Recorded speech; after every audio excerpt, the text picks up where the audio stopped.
ನಮಸ್ಕಾರ. 70 ವರ್ಷಗಳ ಕಾಂಗ್ರೆಸ್ ಆಡಳಿತ, 9 ವರ್ಷಗಳ ಬಿಜೆಪಿ ಆಡಳಿತ, 1 ವರ್ಷದಲ್ಲಿ ಕುಮಾರಸ್ವಾಮಿ ಅವರ ಆಡಳಿತವನ್ನ ಕಂಡಿರುವಂತಹ ಜನ ಈ ಚುನಾವಣೆಗಳಿಂದ, ಈ ಪ್ರಣಾಳಿಕೆಗಳಿಂದ ಬೇಸತ್ತು ಹೋಗಿದ್ದಾರೆ, ಸುಸ್ತಾಗಿ ಹೋಗಿದ್ದಾರೆ. ಈ ಸಂದರ್ಭದಲ್ಲಿ 2023ರ ಚುನಾವಣೆಯನ್ನ ಆ ಮತದಾರ ಏನು ಅಂತ ಪರಿಗಣನೆಗೆ ತೆಗೆದುಕೊಂಡಿದ್ದಾನೆ. 1 ತಿಂಗಳಿಂದ ಚುನಾವಣಾ ಪ್ರಕ್ರಿಯೆ ಈಗಾಗಲೇ ಆರಂಭ ಆಗಿದೆ. ಅಭ್ಯರ್ಥಿಗಳ ಆಯ್ಕೆಯ ಸಂದರ್ಭದಲ್ಲಿ ಎದ್ದಂತಹ ಭಿನ್ನಮತ ಬಂಡಾಯವನ್ನು ಕಂಡಿದ್ದಾರೆ. ನಂತರದ ಸಂದರ್ಭದಲ್ಲಿ ಆದಂತಹ ಪ್ರಚಾರ, ಅಬ್ಬರದ ಪ್ರಚಾರ, ಮತಯಾಚನೆಯನ್ನು ಕೂಡ ಕಾಣ್ತಿದ್ದಾರೆ. ಸದ್ಯ 2-3 ದಿವಸಗಳಿಂದ ಆಗ್ತಿರುವಂತಹ ಬೆಳವಣಿಗೆ ಅಂತ ಹೇಳಿದ್ರೆ ಪ್ರಣಾಳಿಕೆ, ಆಮಿಷ ಪತ್ರ ಅಂತ ಇದನ್ನ ಪರಿಗಣಿಸಲಾಗ್ತಾ ಇದೆ. ಅದನ್ನೂ ಕೂಡ ಜನರು ಕಾಣ್ತಿದ್ದಾರೆ. ಹಾಗಾದ್ರೆ ಈ ಸಂದರ್ಭದಲ್ಲಿ ಚುನಾವಣಾ ಪೂರ್ವ ಸಮೀಕ್ಷೆ ಏನು ಹೇಳುತ್ತೆ? ಅದು ಕೂಡ ಬಹಳ ಮುಖ್ಯ. Pulse of Karnataka, pulse of ಜನ, ಪಲ್ಸ್ ಆಫ್ ಪೀಪಲ್ ಏನು ಹೇಳುತ್ತೆ ಅದು ಕೂಡ ಬಹಳ ಮುಖ್ಯ ಆಗುತ್ತೆ. ಇವತ್ತು ಜಿ ಕನ್ನಡ ನ್ಯೂಸ್ ನಿಮ್ಮ ಮುಂದಿಡ್ತಾ ಇದೆ ಒಂದು mega mega mega survey. Yes, ಇವತ್ತಿನ ಕಾರ್ಯಕ್ರಮದಲ್ಲಿ ನಿಮ್ಮ ಮುಂದೆ ಚುನಾವಣೆಗೂ ಮುಂಚೆ ಜನಮಾನಸದಲ್ಲಿ ಏನಿದೆ, ಜನರ ಮನಸ್ಸಿನಲ್ಲಿ ಯಾವ ಪಕ್ಷ ಇದೆ, ಯಾವ ವ್ಯಕ್ತಿ ಇದೆ, ಇದೆಲ್ಲವನ್ನ ನಿಮ್ಮ ಮುಂದಿಡುವಂತಹ ಒಂದು ಪ್ರಯತ್ನವನ್ನ ಮಾಡ್ತಾ ಇದ್ದೀವಿ. ನಿಮಗೆಲ್ರಿಗೂ ಕೂಡ ಈ ಒಂದು ಸಮೀಕ್ಷೆ ನಿಜಕ್ಕೂ ಕೂಡ ಆಶ್ಚರ್ಯವನ್ನ ಹುಟ್ಟು ಹಾಕಬಹುದು. ಸೊ ನೋಡೋಣ ಮುಂದೆ ಯಾರ ಸರ್ಕಾರ. ನಾನು ದಿವ್ಯಾಶ್ರೀ.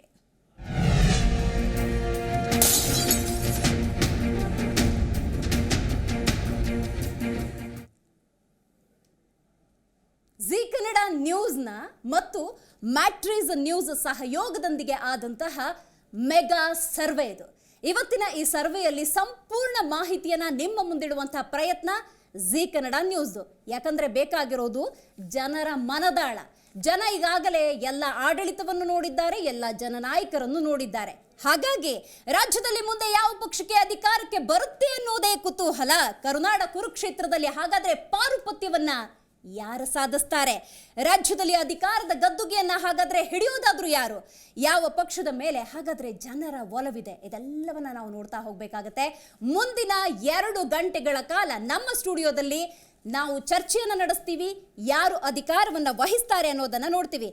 ಸುಮಾರು 29 ಮಾರ್ಚ್ನಿಂದ ಏಪ್ರಿಲ್ 30ರವರೆಗಿನ ಒಂದು ಸರ್ವೆಯನ್ನ ನಿಮ್ಮ ಮುಂದಿಡುವಂತಹ ಒಂದು ಪ್ರಯತ್ನ. ಎಸ್, ರಾಜ್ಯದಲ್ಲಿ ಹಾಗಾದ್ರೆ ಯಾವ ಪಕ್ಷ ಅಧಿಕಾರಕ್ಕೆ ಬರುತ್ತೆ? ಬಹಳ ಕುತೂಹಲವನ್ನ ಕೆರಳಿಸಿರುವಂತಹ ವಿಚಾರ ಇದು. ಕರುನಾಡ ಕುರುಕ್ಷೇತ್ರದಲ್ಲಿ ಹಾಗಾದ್ರೆ ಯಾರು ಪಾರುಪತ್ಯವನ್ನ ಸಾಧಿಸ್ತಾರೆ? ಬಹಳ ಕುತೂಹಲ ಇದೆ. ರಾಜ್ಯದಲ್ಲಿ ಅಧಿಕಾರದ ಗದ್ದುಗೆಯನ್ನ ಏರೋದಾದ್ರೂ ಯಾರು? ಮತ್ತಷ್ಟು ಕುತೂಹಲ, ಕಾತರ ಗರಿಗೆದರಿದೆ. ಯಾವ ಪಕ್ಷದ ಮೇಲೆ ರಾಜ್ಯದ ಜನರ ಒಲವಿದೆ? ಇದೇ ಕೌತುಕ. ಈ ಕೌತುಕವನ್ನ ಬಗೆಹರಿಸುವುದಕ್ಕೆ ಇವತ್ತು ಜಿ ಕನ್ನಡ ನ್ಯೂಸ್ ಹಾಗೂ ಮ್ಯಾಟ್ರಿಕ್ ನ್ಯೂಸ್ ಸಹಯೋಗದೊಂದಿಗೆ ಮೆಗಾ ಸರ್ವೆಯನ್ನ ನಿಮ್ಮ ಮುಂದಿಡ್ತಾ ಇದ್ದೀವಿ. ಕೈ ಕಮಲ ದಳದ ಪೈಕಿ ಹಾಗಾದ್ರೆ ಮೇಲುಗೈ ಸಾಧಿಸೋದಾದ್ರೂ ಯಾರು?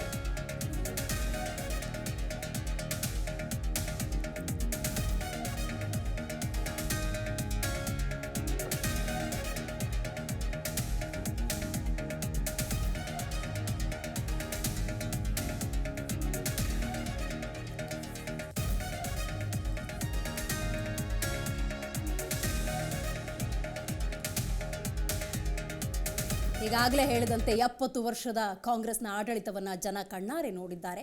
ಬಹಳ ಹಿರಿಯರು ರಾಜ್ಯದ ಚುನಾವಣೆಯನ್ನು ವಿಶ್ಲೇಷಣೆ ಮಾಡುವಾಗ ನಿಜಕ್ಕೂ ಕೂಡ ಆಶ್ಚರ್ಯ ಆಗುತ್ತೆ. ಹಿಂದೆ ಇದ್ದಂತಹ ಆಡಳಿತ ಈಗಿಲ್ಲ ಅನ್ನುವಂತಹ ಅಭಿಪ್ರಾಯಕ್ಕೆ ಹಲವು ಮಂದಿ ಬರ್ತಾರೆ. ಅದೆಲ್ಲದರ ಜೊತೆಗೆ ಹೊಸ ಅಲೆ, ಹೊಸ ಶಕೆ ಅನ್ನುವಂತೆ 9 ವರ್ಷಗಳ ಬಿಜೆಪಿ ಆಡಳಿತವನ್ನು ಜನ ಗಮನಿಸಿದ್ದಾರೆ. ಜೊತೆಗೆ 1 ವರ್ಷದಲ್ಲಿ ಕುಮಾರಸ್ವಾಮಿ ಅವರ ಆಡಳಿತವನ್ನು ಜನ ಅನುಭವಿಸಿದ್ದಾರೆ. ಈ ಸಂದರ್ಭದಲ್ಲಿ ಜನಮಾನಸದಲ್ಲಿ ಏನಿದೆ ಅನ್ನೋದು ಬಹಳ ಮುಖ್ಯ ಆಗುತ್ತೆ.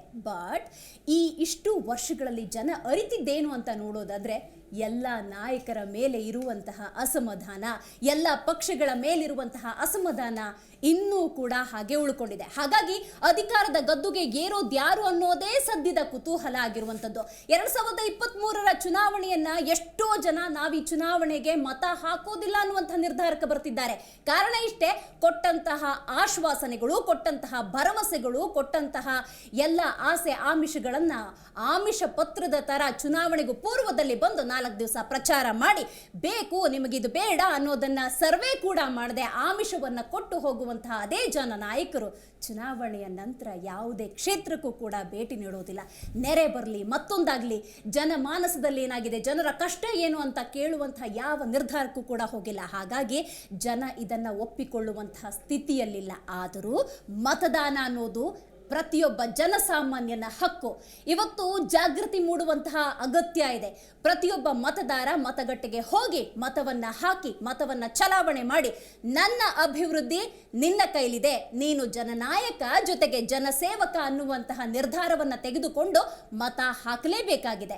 ಇದೆಲ್ಲದರ ಜೊತೆಗೆ ಮತ ಹಾಕಿದ ನಂತರ ಏನಾಗುತ್ತೆ, ಅಧಿಕಾರದ ಗದ್ದುಗೆಯನ್ನ ಯಾರು ಏರ್ತಾರೆ ಅನ್ನೋದೇ ಕುತೂಹಲ. 2023 ಚುನಾವಣೆಯನ್ನ ತೆಗೆದುಕೊಳ್ಳೋದಾದ್ರೆ ಒಂದಷ್ಟು ಜನಮಾನಸದಲ್ಲಿ ಇದ್ಯಾವುದು ಬೇಡಪ್ಪ, ಈ ಅಧಿಕಾರವನ್ನ ಈ ಜನಮಾನಸವನ್ನ ಜನನಾಯಕರನ್ನ ನಾವು ಒಪ್ಪಿಕೊಳ್ಳೋದಕ್ಕೆ ಸಾಧ್ಯವಿಲ್ಲ ಅನ್ನುವಂತಹ ಮನಸ್ಥಿತಿಗೆ ಬಂದಿದ್ರು ಕೂಡ ಒಬ್ಬರಂತೂ CM ಆಗೋದು ಖಚಿತ, ಒಂದು ಮಂತ್ರಿಮಂಡಲ ಅಂತೂ ರಚನೆ ಆಗುತ್ತೆ. ಹಾಗಾದ್ರೆ ಅದ್ಯಾರು ಅನ್ನೋದೇ ಸದ್ಯದ ಕುತೂಹಲ ಆಗಿದೆ. ಈಗಾಗಲೇ ಹೇಳಿದಂತೆ ಮುಂದಿನ 2 ಗಂಟೆಗಳ ಕಾಲ ನಾವು ನಿಮ್ಮ ಜೊತೆ ಇರ್ತೀವಿ. ನನ್ನ ಕಲೀಗ ಶಿಲ್ಪಾ ಕೂಡ ಸಿದ್ಧರಾಗಿದ್ದಾರೆ. ಸೊ ಅವರನ್ನ ಕೂಡ ವೆಲ್ಕಮ್ ಮಾಡ್ತಾ ಇದ್ದೀನಿ. Shilpa, welcome to show. ಹಾಗೇನೆ ನಮ್ಮ ಕಾರ್ಯಕ್ರಮದಲ್ಲಿ ಜಿ ಕನ್ನಡ ನ್ಯೂಸ್ ಜೊತೆಗೆ ಒಂದು ಸರ್ವೆಯನ್ನ, ಮೆಗಾ ಸರ್ವೆಯನ್ನ ಮಾಡಿದಂತಹ ಮ್ಯಾಟ್ರಿಸ್ ನ್ಯೂಸ್ನ ಎಡಿಟರ್ ಆಗಿರುವಂತಹ ದೇವೇಂದ್ರ ಶುಕ್ಲಾ ಅವರಿದ್ದಾರೆ. Welcome to the show. Welcome to Zee News. Okay. So how do you feel, sir? How do you feel right now? Very fine. 2023 election. As I told you before, Jana Athwa people, what we call, they have seen everything. 70 years of Congress and 9 years of BJP and 1 year of JDS. Everything they have seen. But people are frustrated. They don't want to vote. What do you feel about 2023 election? In 2008, you have said very right कि the Nota vote was around 1%, and where the 224 seats going to election on 10th of May. It is very important to see whether the Nota vote will go upside. If the Nota vote will go upside, then it will surely hurt the prospect of the ruling party BJP, and likewise that it will help Congress in some way. Okay. Yes. Exactly ನಾವೊಂದು ಅತಿ ದೊಡ್ಡ survey G Kannada news ಸಹಯೋಗದಲ್ಲಿ ನಿಮ್ಮ ಮುಂದೆ ಬರ್ತಾ ಇದ್ದೀವಿ. ಎಲ್ಲರಿಗೂ ಒಂದು ಕುತೂಹಲ, ಮೋಸ್ಟ್ಲಿ ಹೋದಲ್ಲಿ ಬಂದಲ್ಲಿ ಈ ಸರಿ ಯಾವ ಪಕ್ಷ ಅಧಿಕಾರಕ್ಕೆ ಬರುತ್ತೆ, ಅಂದ್ರೆ ಮೆಜಾರಿಟಿ ಬರುತ್ತಾ ಅಥವಾ ಮತ್ತೆ ಅತಂತ್ರ ನಿರ್ಮಾಣ ಆಗುತ್ತಾ, ಸಮ್ಮಿಶ್ರ ಸರ್ಕಾರ ಬರುತ್ತಾ? ನಾವೇನು ಎಲ್ಲ ಹೈಡ್ರಾಮಾಗಳು ನೋಡ್ತಾ ಬರ್ತಾ ಇದ್ದೀವಿ ರಾಜ್ಯದಲ್ಲಿ. ಕಳೆದ 5 ವರ್ಷದಲ್ಲಿ ಒಂದು ಪಕ್ಷ ಅಂತೂ ಅಧಿಕಾರದಲ್ಲಿ ಇಲ್ಲ, ನಿಮ್ಮೆಲ್ರಿಗೂ ಕೂಡ ಗೊತ್ತೇ ಇದೆ. ಆದರೆ ಈ ಬಾರಿ ಅಂದರೆ ಈ ಒಂದು ಅತ್ಯುತ್ತಮವಾದ ಸರ್ವೆ ಅಂತ ನಾನು ಯಾಕೆ ಹೇಳೋದಕ್ಕೆ ಇಷ್ಟಪಡ್ತೀನಿ ಅಂತಂದರೆ, ಈ ಸರ್ವೆ ಕಂಡಕ್ಟ್ ಆಗಿರೋದು ಒಟ್ಟು 2,80,000 ಜನರನ್ನ ಸ್ವತಃ ಖುದ್ದು ಅವರ ಒಂದು ರಿಯಾಕ್ಷನ್ಸ್, ಒಂದಷ್ಟು ಪ್ರಶ್ನೆಗಳನ್ನು ಹಾಕಲಾಗುತ್ತೆ. ಕಳೆದ 5 ವರ್ಷದಲ್ಲಿ ನಿಮ್ಮ MLA ಏನು ಕೆಲಸ ಮಾಡಿದ್ರು, ನಿಮಗೆ ಎಷ್ಟು ತೃಪ್ತಿ ಬಂದಿದೆ, ಜೊತೆಗೆ ಈಗಿರೋ CM ಹೆಂಗಿದ್ದಾರೆ, ಕಳೆದ 5 ವರ್ಷದಲ್ಲಿ ರಾಜ್ಯದಲ್ಲಾದಂತಹ ಒಂದಷ್ಟು ಬದಲಾವಣೆಗಳಿಂದ ನಿಮ್ಮ ಒಂದು ಅಭಿಪ್ರಾಯ ಏನು, ಹೀಗೆ 10 ಹಲವು ಪ್ರಶ್ನೆ. ಕೇವಲ ನೆಕ್ಸ್ಟ್ ಯಾವ ಪಕ್ಷ ಅಧಿಕಾರಕ್ಕೆ ಬರುತ್ತೆ ಅನ್ನೋದು ಮಾತ್ರ ಈ ಸರ್ವೆಯ ಉದ್ದೇಶ ಆಗಿರಲಿಲ್ಲ. ಜನರ ಮನದಾಳವನ್ನ ತಿಳಿಯುವಂತಹ ಒಂದು ಪ್ರಯತ್ನವನ್ನ ಜಿ ಕನ್ನಡ ನ್ಯೂಸ್ ಸರ್ವೆಯ ಮುಖಾಂತರ ನಿಮ್ಮ ಮುಂದೆ ತರ್ತಾ ಇದೆ.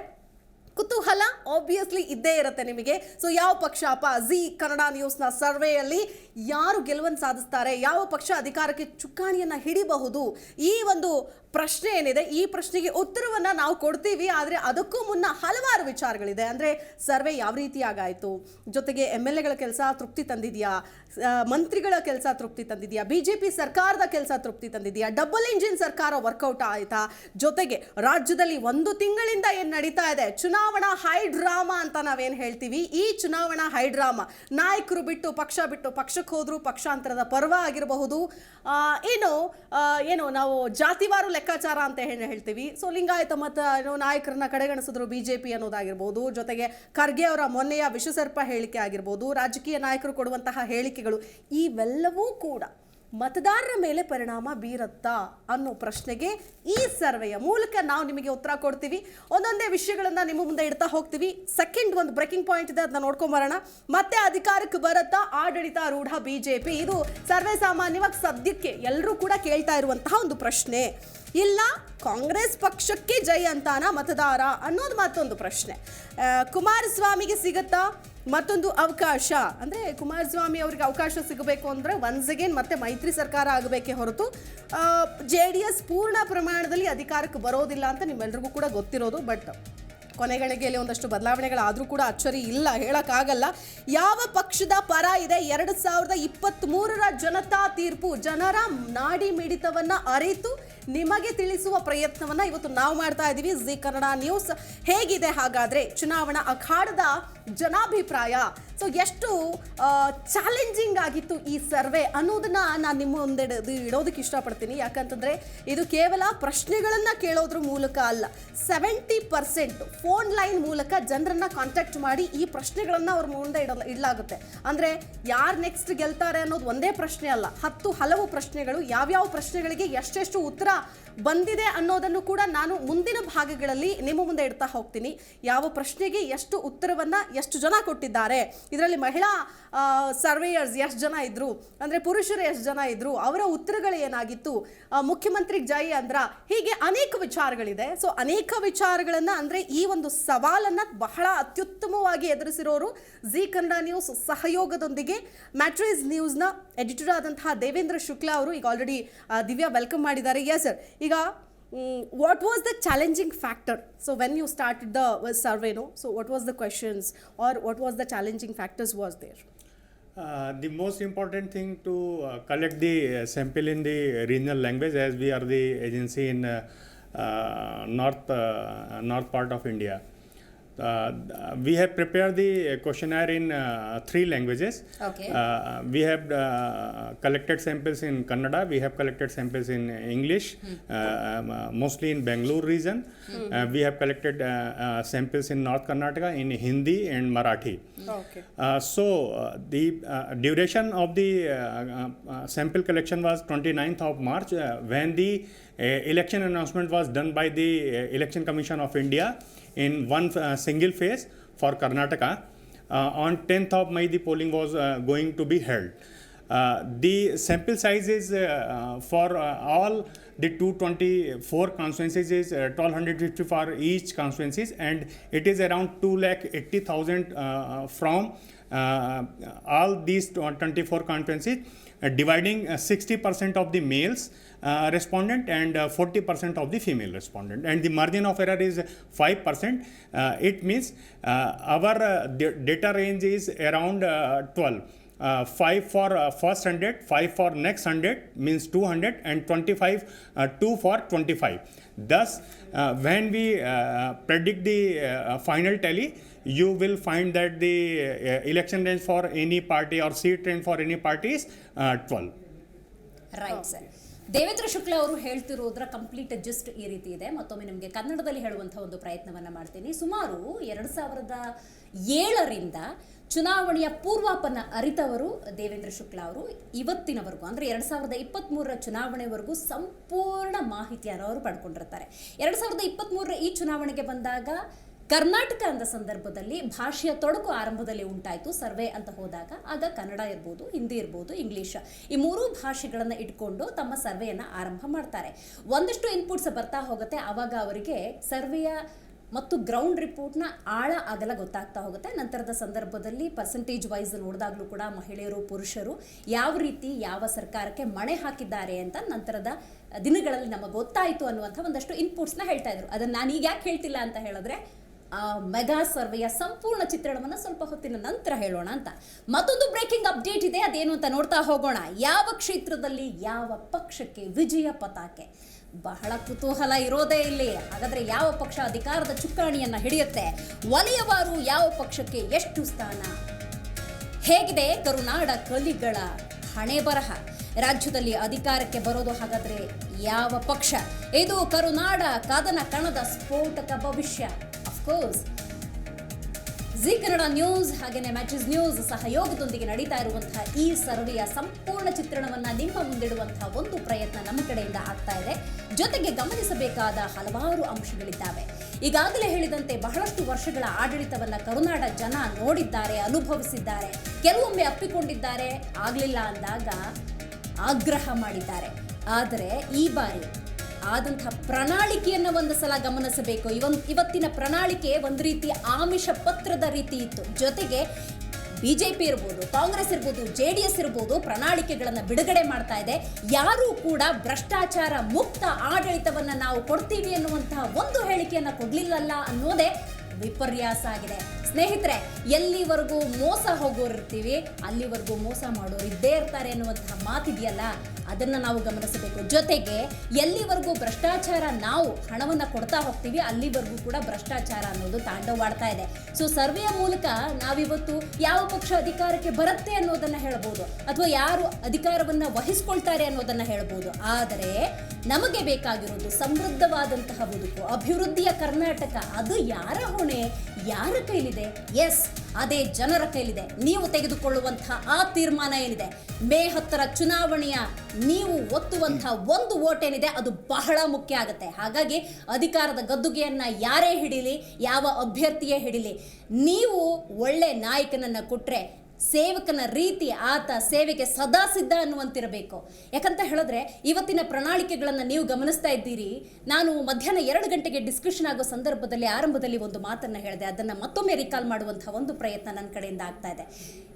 ಯಾವುದೇ ಪಕ್ಷ ಆಗಿರಲಿ, ಆಡಳಿತ ಮಾಡೋ ಸಂದರ್ಭದಲ್ಲಿ ಅಥವಾ ಚುನಾವಣೆಯ ಸಂದರ್ಭದಲ್ಲಿ 5 ವರ್ಷದ ಆಡಳಿತವನ್ನು ನಾವು ಕೊಟ್ಟಿದ್ದೀವಿ, ಮುಂದೆ ಕೂಡ ಚುನಾವಣೆ ಇದೆ, ಈ ಸಂದರ್ಭದಲ್ಲಿ ನನಗೆ ಇಷ್ಟು ಅಭಿವೃದ್ಧಿಯನ್ನು ಮಾಡೋದಕ್ಕೆ ಆಯಿತು, ಇನ್ನೂ ಕೂಡ ಒಂದಷ್ಟು ಬಾಕಿ ಇದೆ, ನೀವು ಒಂದು ಪಕ್ಷ ಅವಕಾಶವನ್ನು ಕೊಟ್ಟಿದ್ದೇ ಆಗಿದ್ದಲ್ಲಿ ನಿಮ್ಮ ಸೇವೆಗೆ ಸದಾ ಸಿದ್ಧ ಅನ್ನುವಂತಹ ಯಾವ ಮಾತುಗಳು ಕೂಡ ಯಾವ ಪಕ್ಷಗಳಿಂದ ಖಂಡಿತವಾಗ್ಲೂ ಕೇಳಿಬರಲಿಲ್ಲ. ಏನಂತೀರ ಶಿಲ್ಪ?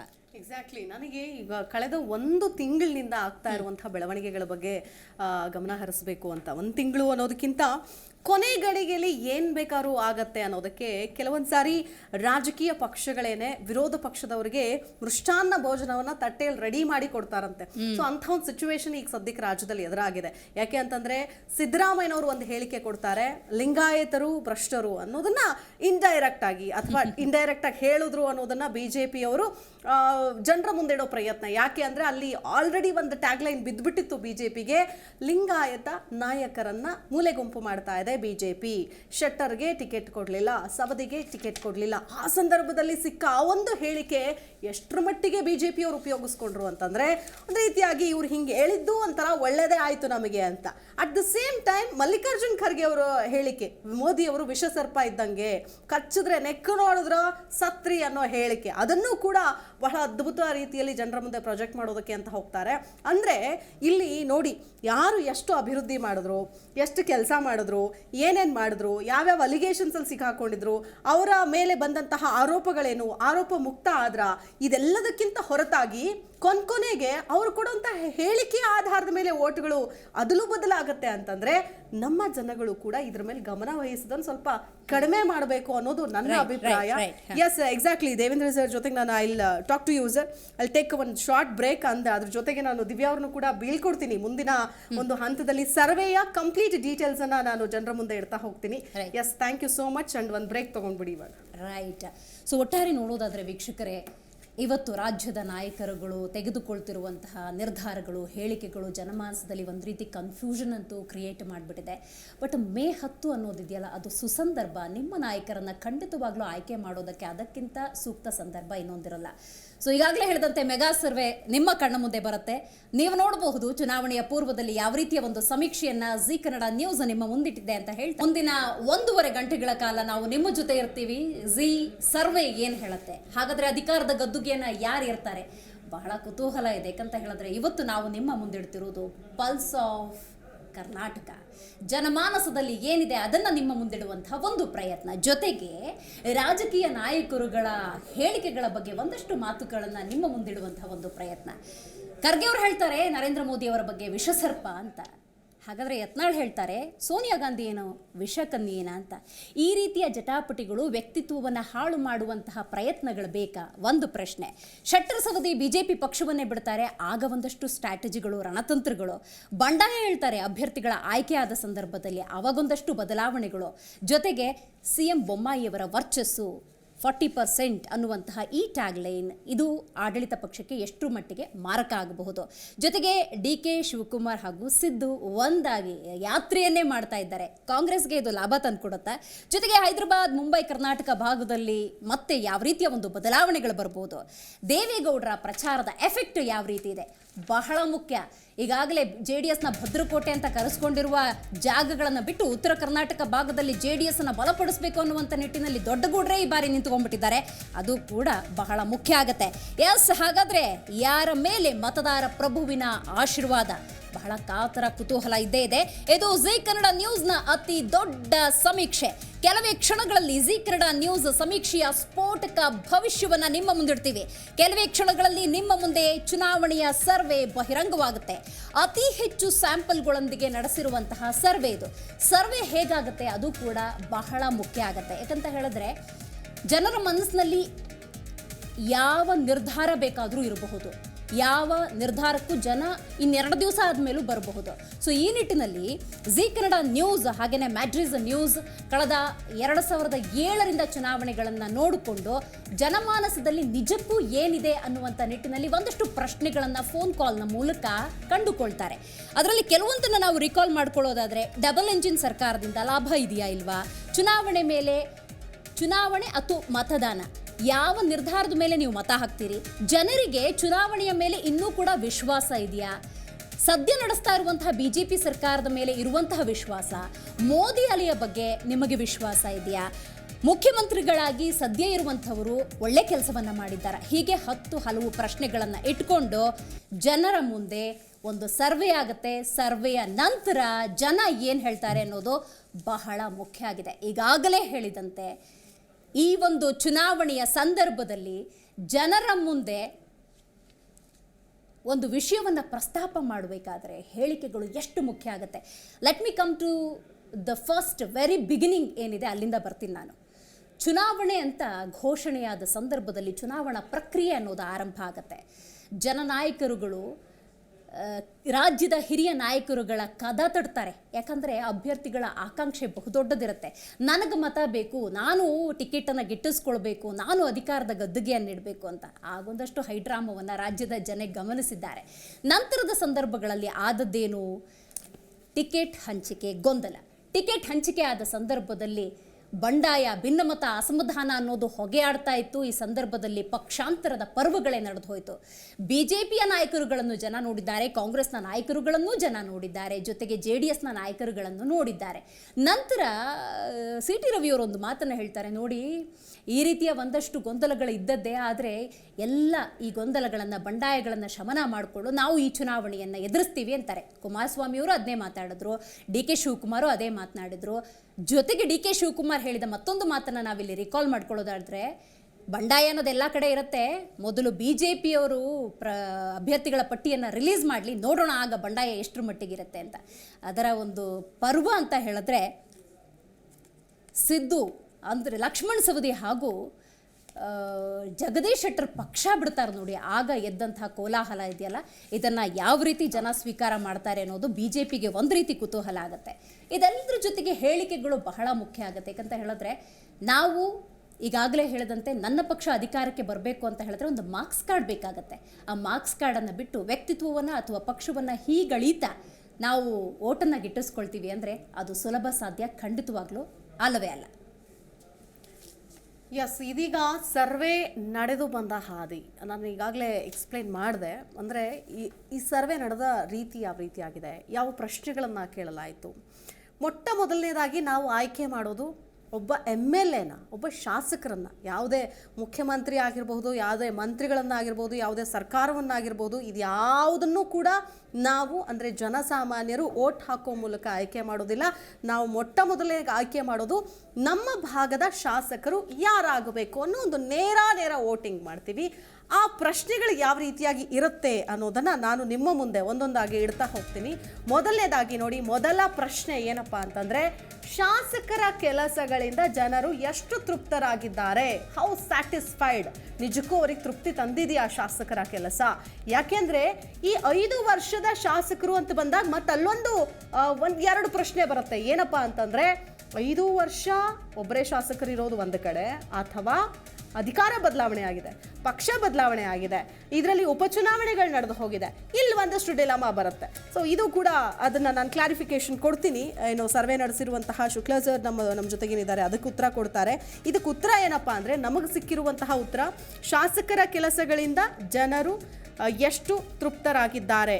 ಸಂಪೂರ್ಣ ತೃಪ್ತಿ, ಸ್ವಲ್ಪ ತೃಪ್ತಿ, ತೃಪ್ತಿನೇ ಇಲ್ಲ ಅನ್ನೋದಕ್ಕೆ ನಾನು ಉತ್ತರ ಕೊಡ್ತೀನಿ. 34% ಜನ ಸಂಪೂರ್ಣ ತೃಪ್ತಿ ತಂದಿದೆ ಅಂದರೆ, ಸ್ವಲ್ಪ ತೃಪ್ತಿ ತಂದಿದೆ ಅಂದಿರೋರು 42% ಜನ.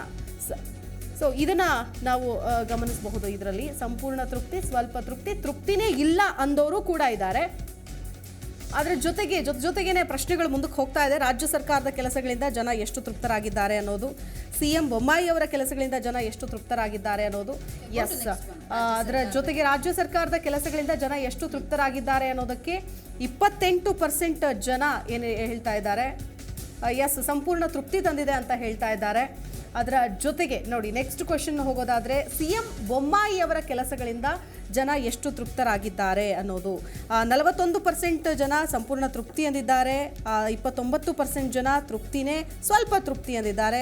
ಇನ್ನು 30% ಜನ ಏನು ಹೇಳಿದ್ದಾರೆ, ಸೊ ಸಂಪೂರ್ಣವಾಗಿ ತೃಪ್ತಿ ತಂದಿದೆ ಅನ್ನುವಂತಹ ಒಂದು ಉತ್ತರವನ್ನು ಕೊಟ್ಟಿದ್ದಾರೆ. ಆ ಉತ್ತರಗಳನ್ನು ಕೂಡ ನೀವು ಗಮನಿಸಬಹುದು. ರಾಜ್ಯ ಸರ್ಕಾರದ ಕೆಲಸಗಳಿಂದ ಎಷ್ಟು ತೃಪ್ತರಾಗಿದ್ದಾರೆ, ಶಾಸಕರ ಕೆಲಸಗಳಿಂದ ಎಷ್ಟು ತೃಪ್ತರಾಗಿದ್ದಾರೆ, ಅದರ ಜೊತೆಗೆ CM ಬೊಮ್ಮಾಯಿ ಅವರು ಬರ್ತಾರೆ. ನೆಕ್ಸ್ಟ್ ಕೇಂದ್ರ ಸರ್ಕಾರದ ಕಾರ್ಯಗಳು ಎಷ್ಟರ ಮಟ್ಟಿಗೆ ಜನರನ್ನು ತಲುಪಿದೆ ಅನ್ನೋದು, ಪ್ರಧಾನಿ ಮೋದಿ ಅವರ ಕಾರ್ಯಗಳಿಂದ ಜನ ಎಷ್ಟು ತೃಪ್ತರಾಗಿದ್ದಾರೆ. ಇದು ಮೊದಲ ಸರ್ವೆಯ 5 ಪ್ರಶ್ನೆಗಳು. ಈ 5 ಪ್ರಶ್ನೆಗಳಿಗೆ ಜನರ ಉತ್ತರವನ್ನು ಕೂಡ ನೀವು ಗಮನಿಸ್ತಾ ಇದ್ದೀರಿ. ಎಷ್ಟು ಪರ್ಸೆಂಟೇಜ್ ಜನ ತೃಪ್ತಿ, ಸಂಪೂರ್ಣ ತೃಪ್ತಿ, ತೃಪ್ತಿನೇ ಇಲ್ಲ ಅಂತ ಹೇಳಿದ್ದಾರೆ ಅನ್ನೋದನ್ನು.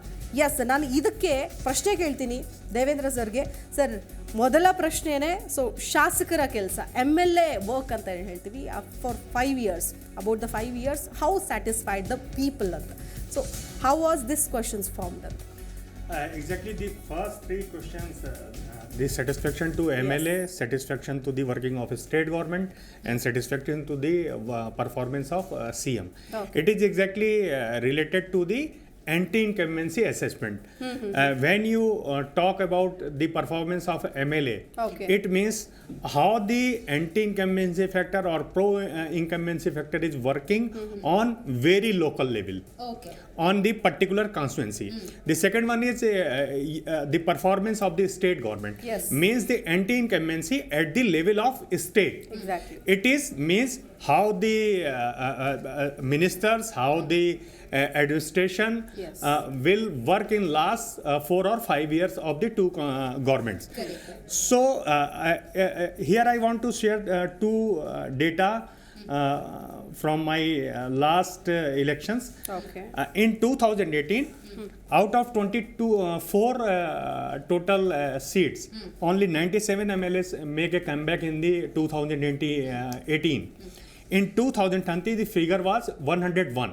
Okay. So, out of 224, even if 112 MLAs are not making comeback to the assembly, it means the anti-incumbency in both in 2013 or in 2018 works on local level, which is our first question, ki how your MLAs perform in last 5 years. And this I also want to make clear one thing. The 97 figure for the 2018 assembly election is with the seats which MLAs were not repeated. Okay. So if we calculate the figures for 2018, even only 85 MLAs means half the MLAs are not making comeback to the assembly constituency. So in each election, whether it is 2013 or whether it is 2018, the anti-incumbency on local level perform very well, and peoples or voters who not satisfied to their respective MLAs, Okay. removed their respective MLA, irrespective of the party they are fielded by. Okay, okay. And fourth and fifth question is about completely on Modi and central government. ಕೇಂದ್ರ ಸರ್ಕಾರದ ಕಾರ್ಯಗಳಿಂದ ಜನ ಎಷ್ಟು ತೃಪ್ತರಾಗಿದ್ದಾರೆ about central government. And fifth question is about ಪ್ರಧಾನಿ ಮೋದಿ ಅವರ ಕಾರ್ಯಗಳಿಂದ ಜನ ಎಷ್ಟು ತೃಪ್ತರಾಗಿದ್ದಾರೆ about Modi. What kind of replies you got from the people? Exactly, it is not the case that only it is happening first time that the same governments are working in state and center alike. It is also in the case of Congress. When you see the 2019 to 14 government of Congress in center and 2013 government is in Karnataka was also of Congress. So but the term double engine was coined by the BJP very smartly, as they are very much dependent on the face of CM Modi, and the local leadership is strong, but it also add advantage to BJP if they talk about the same governments in both the center and the state works together in coherence, and the implementation of the project, the development Correct. is very important. Actually, Modi is talking about present and future. If he had any plans, it is not only about present, it is about also future. But what happens, when it is a double engine government of Karnataka, the people of Karnataka have huge hope, 100% hope about Modi as well as central government. But right now, it is not at all proved. They are frustrated. You said very well. Even in not in Karnataka, it is the same case in Tripura. It is the same case in Uttarakhand. The peoples are not very satisfied to the working of their MLAs. As people They are- expected. If it Yeah, is, the people's expectation are always much bigger than they very, get. Very true. So it is very natural to be dissatisfied to the working of the government, as they have no excuse that why the projects are not completed, why the development works are not completed. Even the government is not like double engine. Even the government is, if you see many of the urban local bodies, the BJP is also holding the same mayor seats or the corporators. Correct. So you have no excuse or you have no denial to say peoples that if we got this opportunity on that level, then we do this project or then we complete this project. Right, sir. I'll talk to you a little later. So one more graphic ನಿಮ್ಮ ಮುಂದೆ ಇದೆ. Zee mega ಸಮೀಕ್ಷೆಯ ಫಲಿತಾಂಶ.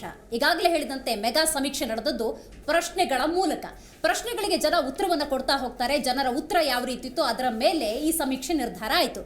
ಹಾಗಾಗಿ ಈಗ 5 ಪ್ರಶ್ನೆಗಳನ್ನು ನಾವು ನಿಮ್ಮ ಮುಂದಿಟ್ವಿ. ಅದಕ್ಕೆ ಒಂದಷ್ಟು ರಿಸಲ್ಟನ್ನು ನೀವು ನೋಡಿದ್ದೀರಿ. ಈ ರಾಜ್ಯ ಸರ್ಕಾರ ಇರ್ಬೋದು, ಕೇಂದ್ರ ಸರ್ಕಾರ ಇರ್ಬೋದು, ಮೋದಿ ಇರ್ಬೋದು, ಬಸವರಾಜ ಬೊಮ್ಮಾಯಿಗೆ ಸಂಬಂಧಪಟ್ಟಂತೆ ಎಲ್ಲ ಪ್ರಶ್ನೆಗಳಿಗೆ ಜನರ ಉತ್ತರ ಈ ರೀತಿ ಇತ್ತು.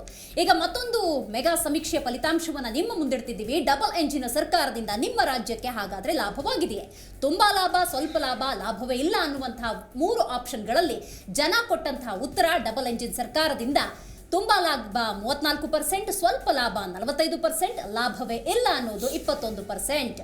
ಸೊ ನೋಡ್ತಾ ಇದ್ದೀರಿ, ಪ್ರಧಾನಿ ಮೋದಿ ಈ ಬಾರಿಯ ಚುನಾವಣೆಯಲ್ಲಿ ಬಿಜೆಪಿ ಪಕ್ಷದ ಗೇಮ್ ಚೇಂಜರ್ ಆಗಿ ಸಾಬೀತಾಗ್ತಾರೆ. ಇದಕ್ಕೆ 44%, 34%, 22% ಅನ್ನುವಂತಹ ಉತ್ತರಗಳು ಬರ್ತಾ ಹೋಗುತ್ತೆ. ಬಿಜೆಪಿಯ ನಾಯಕರುಗಳು ಹೇಳಿದ್ದು ಇದೇನೆ ನೋಡಿ. ನಾನು ಈಗಷ್ಟೇ ಹೇಳ್ತಾ ಇದ್ದೆ, ಮೋದಿ ಅಥವಾ ಕೇಂದ್ರ ಬಿಜೆಪಿ ಸರ್ಕಾರ ಪ್ರಸ್ತುತ ಅಂದರೆ ಭೂತಕಾಲ ಮತ್ತು ಭವಿಷ್ಯದ ಬಗ್ಗೆ ಚಿಂತನೆಯನ್ನು ನಡೆಸಿ ಜನಸಾಮಾನ್ಯರಿಗೆ ಯಾವ ರೀತಿಯ ಒಂದಷ್ಟು ಯೋಜನೆಯನ್ನು ಕೊಡಬೇಕು ಅನ್ನುವಂಥ ನಿಟ್ಟಿನಲ್ಲಿ ಒಂದಷ್ಟು ಬ್ಲೂ ಪ್ರಿಂಟ್ಗಳನ್ನು ಹಾಕೊಂಡು ಅದನ್ನು ಇಂಪ್ಲಿಮೆಂಟ್ ಮಾಡೋದರಲ್ಲಿ ನಿರತರಾಗಿದ್ದರೆ, ಇವತ್ತು ಈ ಬಾರಿ ಕಳೆದ 2 ದಿವಸಗಳ ಬಿಜೆಪಿ ಸರ್ಕಾರದ ಮತ್ತು ಮೋದಿಯ ಸಮೀಕ್ಷೆ ಮತ್ತು ಮೋದಿಯವರ ಪ್ರಚಾರ ಕಾರ್ಯದಲ್ಲಿ ತಮ್ಮ ಇಚ್ಛೆ ಏನಿತ್ತು, ತಮ್ಮ ಪ್ಲ್ಯಾನ್ಸ್ ಏನಿತ್ತು ಅದನ್ನು ಮುಂದಿಟ್ಕೊಂಡ್ರು. ಜನರ ಬಳಿ ಓಟನ್ನು ಕೇಳಿದ್ರೆ ಹೊರತು ಕರ್ನಾಟಕ ರಾಜ್ಯದ ನಾಯಕರು ನೋಡಿ ಇಷ್ಟೆಲ್ಲ ಯೋಜನೆಗಳನ್ನು ಹಾಕೊಂಡಿದ್ದಾರೆ, ಇಷ್ಟನ್ನ ಇಂಪ್ಲಿಮೆಂಟ್ ಮಾಡಿದ್ದಾರೆ ಅಂತ ಹೇಳಿ ಆ ಮಾರ್ಕ್ಸ್ ಕಾರ್ಡನ್ನು ಜನರ ಮುಂದಿಡುವಂತಹ ಪ್ರಯತ್ನಕ್ಕೆ ನಿಜವೂ ಆಗಲೇ ಇಲ್ಲ. ಒಂದು ರೀತಿ ರಾಜ್ಯ ಸರ್ಕಾರವನ್ನು ಡಿಫೆನ್ಸ್ ಮಾಡಿಕೊಂಡು ರಾಜ್ಯ ಸರ್ಕಾರದ ಪರವಾಗಿ ಮಾತನಾಡುವಂತಹ ಒಂದು ಪರಿಸ್ಥಿತಿ ಎದುರಾಗಿತ್ತು ಶ್ರೀ ನರೇಂದ್ರ ಮೋದಿ ಅವರಿಗೆ. ಇದೇ ಟ್ರಂಪ್ ಕಾರ್ಡ್ ಕಾಂಗ್ರೆಸ್ನವರಿಗೆ ಲಾಭ ಆಗುತ್ತೆ. ನೋಡಿದ್ರಲ್ಲ ಆಡಳಿತ ಪಕ್ಷ ಯಾವ ರೀತಿ ಆಡಳಿತವನ್ನು ನಡೆಸಿತ್ತು ಅಂತ ಹೇಳಿ. ಹಾಗಾಗಿ ಮುಂದಿನ ದಿನಗಳಲ್ಲಿ ನಮಗೆ ಮತ ನೀಡಿ ಅಂತ ಕಾಂಗ್ರೆಸ್ ಹೇಳ್ತಾ ಇದೆ. ಈ ಎರಡು ಜಟಾಪಟಿಗಳಲ್ಲಿ ಲಾಭ ಪಡ್ಕೊಳ್ಳೋದು ಯಾರು ಅಂತ ನಾವು ನೋಡ್ತಾ ಹೋಗೋದಾದ್ರೆ ಅದು JDS ಅನ್ನುವಂಥ ಒಂದಷ್ಟು ಲೆಕ್ಕಾಚಾರಗಳು. ಬಟ್ ಝೀ ಮೆಗಾ ಸಮೀಕ್ಷೆಯ ಫಲಿತಾಂಶವೇ ಬೇರೆ ರೀತಿ ಇದೆ. ಮತ್ತೊಮ್ಮೆ ಹೇಳೋದಾದ್ರೆ ಡಬಲ್ ಇಂಜಿನ್ ಸರ್ಕಾರದಿಂದ ನಿಮ್ಮ ರಾಜ್ಯಕ್ಕೆ ಲಾಭವಾಗಿದೆಯಾ ಅನ್ನೋದಕ್ಕೆ ತುಂಬಾ ಲಾಭ 34%, ಸ್ವಲ್ಪ ಲಾಭ 45% ಅನ್ನುವಂಥ ಉತ್ತರ. ಲಾಭವೇ ಇಲ್ಲ ಅನ್ನೋದು 21%. ಪ್ರಧಾನಿ ಮೋದಿ ಈ ಬಾರಿಯ ಚುನಾವಣೆಯಲ್ಲಿ ಬಿಜೆಪಿ ಪಕ್ಷದ ಗೇಮ್ ಚೇಂಜರ್ ಆಗಿ ಸಾಬೀತಾಗ್ತಾರ 44%, ಹಾಗೇನೆ 34% ಸ್ವಲ್ಪ ಲಾಭ ಅನ್ನುವಂತಹ ಉತ್ತರ ಬಂದಿದೆ. ಹಾಗೇನೆ 22% ಲಾಭವೇ ಇಲ್ಲ ಅನ್ನುವಂತಹ ಉತ್ತರ ಬಂದಿದೆ. ಓಕೆ, ಮತ್ತೊಂದು ಪ್ರಮುಖವಾದಂತಹ ಒಂದು ಪ್ರಶ್ನೆ ಜನರ ಮುಂದೆ ಇಟ್ಟಾಗ ಜನರ ಉತ್ತರ ಯಾವ ರೀತಿಯಾಗಿ ಇತ್ತು ಅನ್ನೋದನ್ನು ನಾನು ನಿಮ್ಮ ಮುಂದೆ ಇಡ್ತೀನಿ. ಅದು ಒಂದು ಗ್ರಾಫಿಕ್ ಪ್ಲೇಟ್ನ ಮೂಲಕ ನಿಮ್ಮ ಮುಂದೆ ಪ್ಲೇ ಆಗುತ್ತೆ. ಯಾಕಂದರೆ ಒಂದು ಡಬಲ್ ಇಂಜಿನ್ ಸರ್ಕಾರ ತೃಪ್ತಿ ತಂದಿದೆಯಾ ಬಿಟ್ಟಿದೆಯಾ ಅನ್ನೋದು ಪ್ರಶ್ನೆಗೆ ಉತ್ತರ ಹೇಳ್ತಾರೆ ಜನ. ಎಲ್ಲರ ಉತ್ತರನೂ ಒಂದೇ ಆಗಿರಬೇಕು ಅಂತಿಲ್ಲ. ಸೊ ಎಲ್ಲರ ಉತ್ತರ, ಒಂದಷ್ಟು ಜನ ಹೌದಪ್ಪ ಚೆನ್ನಾಗಾಗಿದೆ ಅಂತಾರೆ, ಕೆಲವರು ಉಪಯೋಗನೇ ಇಲ್ಲ ಅಂತಾರೆ, ಮತ್ತೊಂದಷ್ಟು ಜನ ತುಂಬ ಉಪಯೋಗ ಆಗಿದೆ, ಒಂದಷ್ಟು ಹೊಸ ಯೋಜನೆಗಳು ಬಂದಿದೆ ಅಂತ ಹೇಳೋರು ಕೂಡ ಇರ್ತಾರೆ. ಎಸ್, ಮುಂದಿನ ಪ್ರಶ್ನೆ ಬಹಳ ಇಂಪಾರ್ಟೆಂಟ್ ಪ್ರಶ್ನೆ. ಅಂದರೆ ರಾಹುಲ್ ಗಾಂಧಿಯವರ ಭಾರತ್ ಜೋಡೋ ಯಾತ್ರೆ ಕಾಂಗ್ರೆಸ್ಗೆ ಈ ಚುನಾವಣೆಯಲ್ಲಿ ಎಷ್ಟು ಲಾಭ ಆಗಬಹುದು? ಸೊ ಈ ಪ್ರಶ್ನೆಗೆ ಉತ್ತರ ಕೂಡ ಸಿಕ್ಕಿದೆ. ಒಂದು ತುಂಬ ಲಾಭ ಅಂದವರು 12% ಜನ, ಸ್ವಲ್ಪ ಲಾಭ ಆಗಬಹುದು ಅಂದವರು 26% ಜನ, ಲಾಭನೇ ಇಲ್ಲ ಅಂದವರು 62% ಜನ. ಅದು ನಮ್ಮ ಸಮೀಕ್ಷೆಯ ಪ್ರಕಾರ ಉತ್ತರ ಸಿಕ್ಕಂತಹ ವಿಷಯವನ್ನು ನಾನು ನಿಮ್ಮ ಮುಂದೆ ಇಡ್ತೀನಿ. ಯಾಕಂದರೆ ಭಾರತ್ ಜೋಡೋ ನಡೆಸಿದ್ರು ರಾಹುಲ್ ಗಾಂಧಿ ಅವರು. ಭಾರತ್ ಜೋಡೋ ನಡೆಸಿದ ನಂತರದ ರಾಹುಲ್ ಗಾಂಧಿಗೂ, ಅಂದರೆ ಜನ ನೋಡುವಂತಹ ಆಯಾಮ ನಾನು ಹೇಳ್ತಾ ಇದ್ದೀನಿ. ರಾಹುಲ್ ಗಾಂಧಿಯವರು ರಾಹುಲ್ ಗಾಂಧಿನೇ. ಭಾರತ್ ಜೋಡೋ ಮಾಡೋದಕ್ಕೂ ಮುಂಚೆ ಇದ್ದಿದ್ದು ಅದೇ ರಾಹುಲ್ ಗಾಂಧಿ, ನಂತರ ಇದ್ದಿದ್ದು ಅದೇ ರಾಹುಲ್ ಗಾಂಧಿ. ಆದರೆ BJP ಸರ್ಕಾರ ಏನು ಹೀಗಳಿತಾ ಇತ್ತು, ಪಪ್ಪು ಅಂತೇಳಿ ಬಾಲಿಶವಾಗಿ ಆತನನ್ನು ಒಂದಷ್ಟು ಟೀಕೆ ಟಿಪ್ಪಣಿಗಳನ್ನು ಮಾಡ್ತಾ ಇದ್ರು. ಆದರೆ ಭಾರತ್ ಜೋಡೋ ನಡೆದ ನಂತರದಲ್ಲಿ ಈ ಯಾರಿಗೆ ಲಾಭ ಆಯಿತೋ ಬಿಡ್ತೋ ಗೊತ್ತಿಲ್ಲ, ಬಟ್ BJPಯವರು ರಾಹುಲ್ ಗಾಂಧಿ ಅವ್ರನ್ನ ಸ್ವಲ್ಪ ಸೀರಿಯಸ್ ಆಗಿ ತಗೊಳ್ಳೋದಕ್ಕೆ ಶುರು ಮಾಡಿದ್ರು. ಓ ಹೌದು, ಈ ಹ್ಯಾವ್ ದಟ್ ಕೆಪಾಸಿಟಿ ಅನ್ನೋ ಥರ. ಇನ್ನು ಮುಂದಿನ ಪ್ರಶ್ನೆ ಏನಪ್ಪ ಅಂತಂದರೆ, ಈ ಚುನಾವಣೆ ಮೇಲೆ ಯಾವ ವಿಷಯ ತುಂಬ ದೊಡ್ಡ ಪರಿಣಾಮ ಬೀರಬಹುದು? ಎಲ್ಲರೂ ಹೇಳ್ತಾರೆ ಅಭಿವೃದ್ಧಿನ, ಜಾತಿನ, ಉದ್ಯೋಗನ, ಅನೇಕ ವಿಷಯ ಅಂತ. ಜನರು ಕೊಟ್ಟ ಉತ್ತರವನ್ನು ನಾನು ನಿಮ್ಮ ಮುಂದೆ ಇಡ್ತೀನಿ. ಸೊ ಅವರು ಕೊಟ್ಟಂತಹ ಉತ್ತರ ಏನು? ಈ ಚುನಾವಣೆ ಮೇಲೆ ಯಾವ ವಿಷಯ ತುಂಬಾ ದೊಡ್ಡ ಪರಿಣಾಮ ಬೀರಬಹುದು? 2023ರ ಸಾರ್ವತ್ರಿಕ ಚುನಾವಣೆ. 12% ಜನ ಉದ್ಯೋಗ ಅಂತ ಹೇಳಿದ್ರೆ, ರಾಜ್ಯ ಸರ್ಕಾರದ ಕೆಲಸ ಈ ಒಂದು ಪರಿಣಾಮ ಬೀರುತ್ತೆ ಅಂತ ಹೇಳ್ತಾ ಇರೋರು 11% ಜನ. ಇನ್ನು ನರೇಂದ್ರ ಮೋದಿ ಅವರು ಒಂದು ಪರಿಣಾಮವನ್ನು ಬೀರ್ತಾರೆ ಅಂತ ಹೇಳ್ತಾ ಇರೋರು 10% ಜನ. ಸ್ಥಳೀಯ ವಿಷಯಗಳು, ಲೋಕಲ್ ಇಶ್ಯೂಸ್ ಇರುತ್ತೆ, ರೋಡ್ ಆಗಿರಬಹುದು, ಅಭಿವೃದ್ಧಿ ಆಗಿರಬಹುದು, ಇನ್ಫ್ರಾಸ್ಟ್ರಕ್ಚರ್ ಆಗಿರಬಹುದು, ನೀರಾಗಿರ್ಬೋದು, ಕರೆಂಟ್ ಸಮಸ್ಯೆ ಆಗಿರ್ಬೋದು, ಇಂತಹ ಒಂದಷ್ಟು ಸ್ಥಳೀಯ ವಿಷಯಗಳು ಪರಿಣಾಮ ಬೀರುತ್ತೆ ಅಂತ ಹೇಳಿದವರು 8% ಜನ.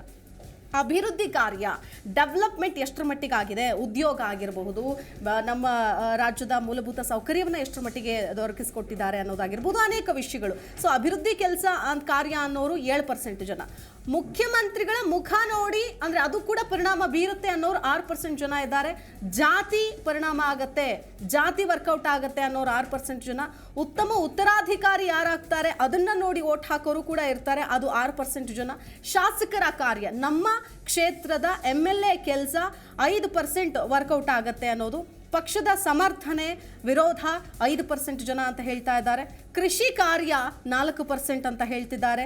ಧ್ರುವೀಕರಣ ಎಫೆಕ್ಟ್ ಆಗೋದು 4% ಅಂತ ಹೇಳ್ತಿದ್ದಾರೆ. ಭ್ರಷ್ಟಾಚಾರ ಎಷ್ಟರ ಮಟ್ಟಿಗೆ ಒಂದು ಎಲೆಕ್ಷನ್ ಮೇಲೆ ಪರಿಣಾಮ ಬೀರುತ್ತೆ, ಹೌದು ಇದು ಪರಿಣಾಮ ಬೀರುತ್ತೆ ಅಂತ ಹೇಳ್ತಿರೋರು ಒಟ್ಟು 4% ಜನ. ಜೊತೆಗೆ ಏರುತ್ತಿರುವ ದರ, ಬೆಲೆ ಏರಿಕೆ ಅಂತ ಪ್ರತಿದಿನ ಮಾತಾಡ್ತಾ ಇದ್ದೀವಿ. ಈ ಪ್ರತಿದಿನದ ಬೆಲೆ ಏರಿಕೆ ಪರಿಣಾಮ ಬೀರುತ್ತೆ ಅನ್ನೋದು ಕೂಡ 3% ಜನ. ಇನ್ನು ಇತರೆ ಬೇರೆ ಬೇರೆ ಕಾರಣಗಳಿರುತ್ತೆ. ಇಷ್ಟು ಲಿಸ್ಟ್ ಔಟ್ ಮಾಡಿರೋ ಕಾರಣ ಬಿಟ್ಟು ಬೇರೆ ಇನ್ಯಾವುದೋ ಕಾರಣ ಇರುತ್ತೆ ಅವರಿಗೆ. ಆ ಕಾರಣ ಪರಿಣಾಮ ಬೀರುತ್ತೆ ಅನ್ನೋರು ಕೂಡ 9% ಜನ.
ನೋಡಿ ಮತ್ತೊಂದು ಇಂಪಾರ್ಟೆಂಟ್ ಕ್ವೆಶನ್ ಏನಪ್ಪಾ ಅಂದ್ರೆ ಮುಖ್ಯಮಂತ್ರಿಗಳು, ಒಂದು ರಾಜ್ಯದ ಚೀಫ್ ಮಿನಿಸ್ಟರ್ ತುಂಬಾ ಇಂಪಾರ್ಟೆಂಟ್. ಯಾಕಂದ್ರೆ ನಾವು ಫೇಸ್ ಆಫ್ ದಿ ಸ್ಟೇಟ್, ಒಂದು ರಾಜ್ಯದ ಪ್ರತಿನಿಧಿಯಾಗಿ ಬರುವಂತಹವರು ಒಬ್ಬರು ಮುಖ್ಯಮಂತ್ರಿ ಆದವರು ಎಷ್ಟರ ಮಟ್ಟಿಗೆ ಲೀಡರ್ಶಿಪ್ ಕ್ವಾಲಿಟಿಯನ್ನು ಹೊಂದಿದ್ದಾರೆ ಅನ್ನೋದು ಬಹಳ ಮುಖ್ಯ.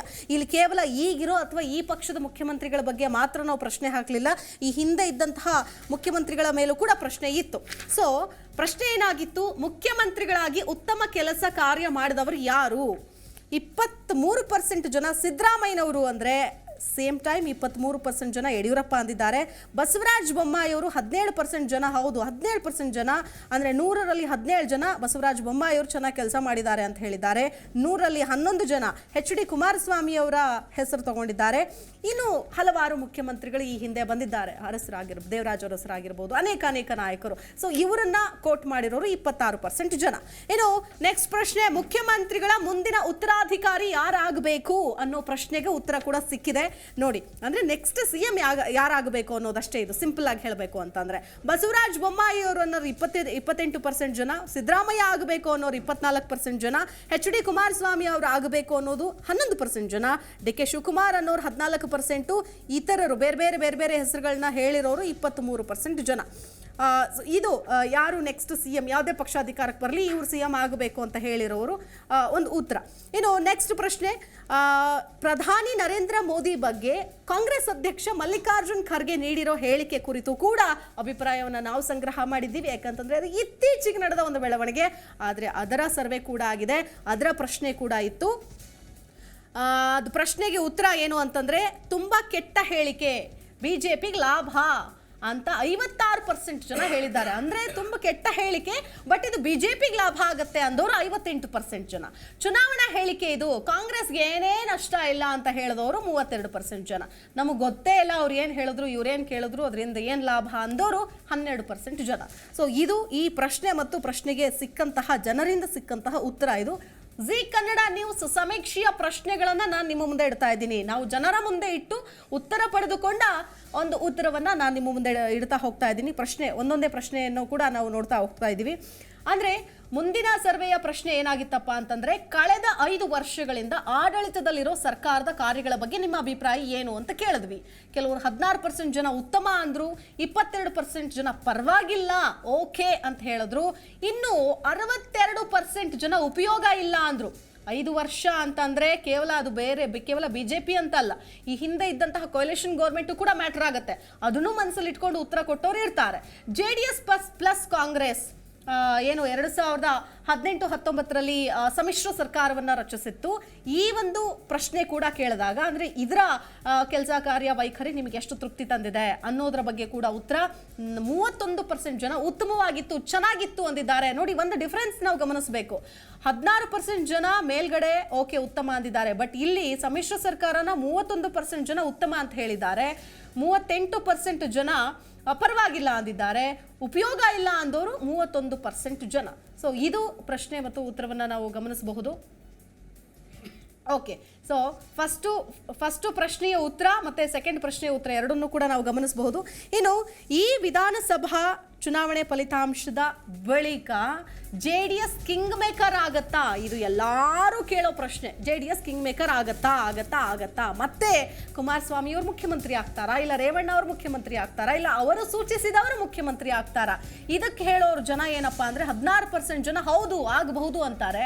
ಸೊ ಇನ್ನು ಒಂದಷ್ಟು ಜನ ಅಂದ್ರೆ 23% ಜನ ಸದ್ಯಕ್ಕೆ ಹೇಳೋದು ಕಷ್ಟ ಅಂತಿದ್ದಾರೆ. 61% ಜನ ಇಲ್ಲ, ಅದು ಸಾಧ್ಯ ಇಲ್ಲ ಅಂತಿದ್ದಾರೆ. ಒಂದು ವೇಳೆ ಈ ಚುನಾವಣೆಯಲ್ಲಿ ಬಹುಮತದ ಸರ್ಕಾರ ಬರದೇ ಹೋದ್ರೆ ಯಾವ ಪಕ್ಷಗಳ ಮೈತ್ರಿ ಸರ್ಕಾರ ರಚನೆ ಆಗಬಹುದು ಅನ್ನೋದಕ್ಕೆ BJP ಪ್ಲಸ್ JDS ಅನ್ನೋರು 54% ಜನ, ಕಾಂಗ್ರೆಸ್ ಪ್ಲಸ್ JDS ಅನ್ನೋರು 28% ಜನ, ಈಗ ಹೇಳೋದು ಭಾರಿ ಕಷ್ಟ ಅನ್ನಪ್ಪ ಅನ್ನೋರು 18% ಜನ. ಸೊ ಈ ರೀತಿಯಾದಂತಹ ಉತ್ತರ ನಮಗೆ ಸಿಗ್ತಾ ಹೋಗುತ್ತೆ ಪ್ರಶ್ನೆಗಳನ್ನು ಹಾಕದ ಸಂದರ್ಭದಲ್ಲಿ. ಎಸ್, ಎಲ್ಲ ಥರದ ಪ್ರಶ್ನೆಗೂ ಕೂಡ ಉತ್ತರಗಳನ್ನು ನಾವು ಪಡೆದುಕೊಳ್ತಾ ಹೋಗ್ತಾ ಇದ್ದೀವಿ. ಆ ಪ್ರಶ್ನೆಗೆ ಉತ್ತರ ಏನೇನು ಬಂದಿದೆ ಅನ್ನೋದನ್ನು ಕೂಡ ನಾನು ನಿಮ್ಮ ಮುಂದೆ ಇಡ್ತಾ ಹೋಗ್ತಾ ಇದ್ದೀನಿ. ನೋಡಿ, ಇದೆಲ್ಲವೂ ಕೂಡ ಪ್ರತಿಯೊಬ್ಬರು ಈಗ ಸದ್ಯಕ್ಕೆ ಚರ್ಚೆ ಮಾಡುವಂತಹ ವಿಷಯಗಳೇ. ಮೈತ್ರಿ ಸರ್ಕಾರ ಬರುತ್ತಾ ಅನ್ನೋದು, ನೆಕ್ಸ್ಟ್ ಯಾವ ಪಕ್ಷ ಬರುತ್ತೆ ಅನ್ನೋದು, ಹೀಗೆ ಎಸ್, ಒಂದಷ್ಟು ಪ್ರಶ್ನೆಗಳನ್ನು ನಿಮ್ಮ ಮುಂದೆ ಇಟ್ಟಿದ್ದೀನಿ, ಇನ್ನೂ ಒಂದಷ್ಟು ವಿಷಯಗಳಿದೆ. ಸೊ ನೆಕ್ಸ್ಟ್ ಒಂದು ರಿಯಲ್ ಸರ್ವೆ ರಿಸಲ್ಟಿಗೆ ಬರ್ತೀನಿ ನಾನು. ಆ ರಿಯಲ್ ಸರ್ವೆ ರಿಸಲ್ಟ್, ಮೆಗಾ ಸಮೀಕ್ಷೆಯ ಉತ್ತರ ಏನಾಗಿದೆ ಅನ್ನುವಂತಹ ತಿಳಿದುಕೊಳ್ಳೋ ಕಾತರ ನಿಮಗೂ ಕೂಡ ಇದ್ದೇ ಇರುತ್ತೆ. ಆ ಕಾತ್ರಕ್ಕೆ ಕೆಲವೇ ಕ್ಷಣಗಳಲ್ಲಿ ಉತ್ತರ ಕೊಡುವಂತಹ ಪ್ರಯತ್ನವನ್ನು ನಾನು ಮಾಡ್ತೀನಿ. ಅದಕ್ಕೂ ಮುನ್ನ ನನ್ನ ಜೊತೆಗೆ ಅತಿಥಿಗಳು ಕೂಡ ಜಾಯಿನ್ ಆಗ್ತಾರೆ, ಅವ್ರನ್ನೂ ಕೂಡ ವೆಲ್ಕಮ್ ಮಾಡ್ತೀನಿ.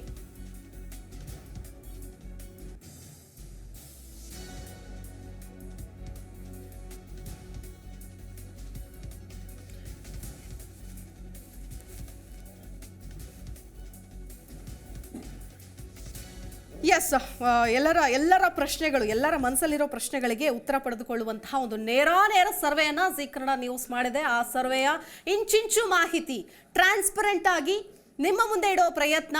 ಯಾಕಂದರೆ ನೋಡಿ, ಒಂದು ಪ್ರಶ್ನೆ, ಮೊದಲ ಪ್ರಶ್ನೆ ನಾನು ಈಗಾಗಲೇ ಹೇಳಿದೆ, ಏನು ಅಂತಂದರೆ ನೆಕ್ಸ್ಟ್ ಏನಾದರೂ ಗೌರ್ಮೆಂಟ್ ಅಂದರೆ ಯಾವ ಪಕ್ಷವೂ ಕೂಡ ಬಹುಮತದಲ್ಲಿ ಅಧಿಕಾರಕ್ಕೆ ಬರದೇ ಹೋದಲ್ಲಿ ಯಾರು ಬರ್ತಾರೆ, ಬಹುಮತ ಬರಲಿಲ್ಲ ಅಂದರೆ ಆಬ್ವಿಯಸ್ಲಿ ಮೈತ್ರಿ ಸರ್ಕಾರ. ಯಾಕಂದರೆ ಮೈತ್ರಿ ಸರ್ಕಾರ ಆಗದೇನೆ ಇನ್ನೊಂದೇನೋ ಆಗ್ಬಿಡುತ್ತೆ, ಆಪರೇಷನ್ ಕಮಲ ಆಗ್ಬಿಡುತ್ತೆ, ಅದೆಲ್ಲವೂ ಕೂಡ ಸಾಧ್ಯ ಆಗೋದಿಲ್ಲ. ಹಾಗಾಗಿ ಇಲ್ಲಿ ಈ ಬಾರಿ JDS ಮತ್ತು BJP ಯಾಕಂತಿದ್ದಾರೆ ಅಂತಂದ್ರೆ, ಕಳೆದ ಬಾರಿ JDS ಮತ್ತು ಕಾಂಗ್ರೆಸ್ ಇಬ್ರು ಮೈತ್ರಿ ಸರ್ಕಾರದಲ್ಲಿ ಹೋಗಿ ಸರ್ಕಾರ ಬಿದ್ದು ಹೋಗಿತ್ತು. ಇದಕ್ಕೆ ಕಾರಣ ಕಾಂಗ್ರೆಸ್ಸೇ ಅಂತೇಳಿ JDS ಆರೋಪವನ್ನು ಕೂಡ ಮಾಡಿತ್ತು. ಹಾಗಾಗಿ ಬಹುಶಃ ಅವರು ಇನ್ ಕೇಸ್ ಅಂತಹ ಪರಿಸ್ಥಿತಿ ಬಂದರೆ, JDSನವ್ರು ಕಿಂಗ್ ಮೇಕರ್ ಆಗೋ ಪರಿಸ್ಥಿತಿ ಬಂದರೆ ಕಾಂಗ್ರೆಸ್ ಜೊತೆಗೆ ಹೋಗಲ್ಲ, ಹೋದರೆ BJP ಜೊತೆಗೆ ಹೋಗ್ಬೋದು.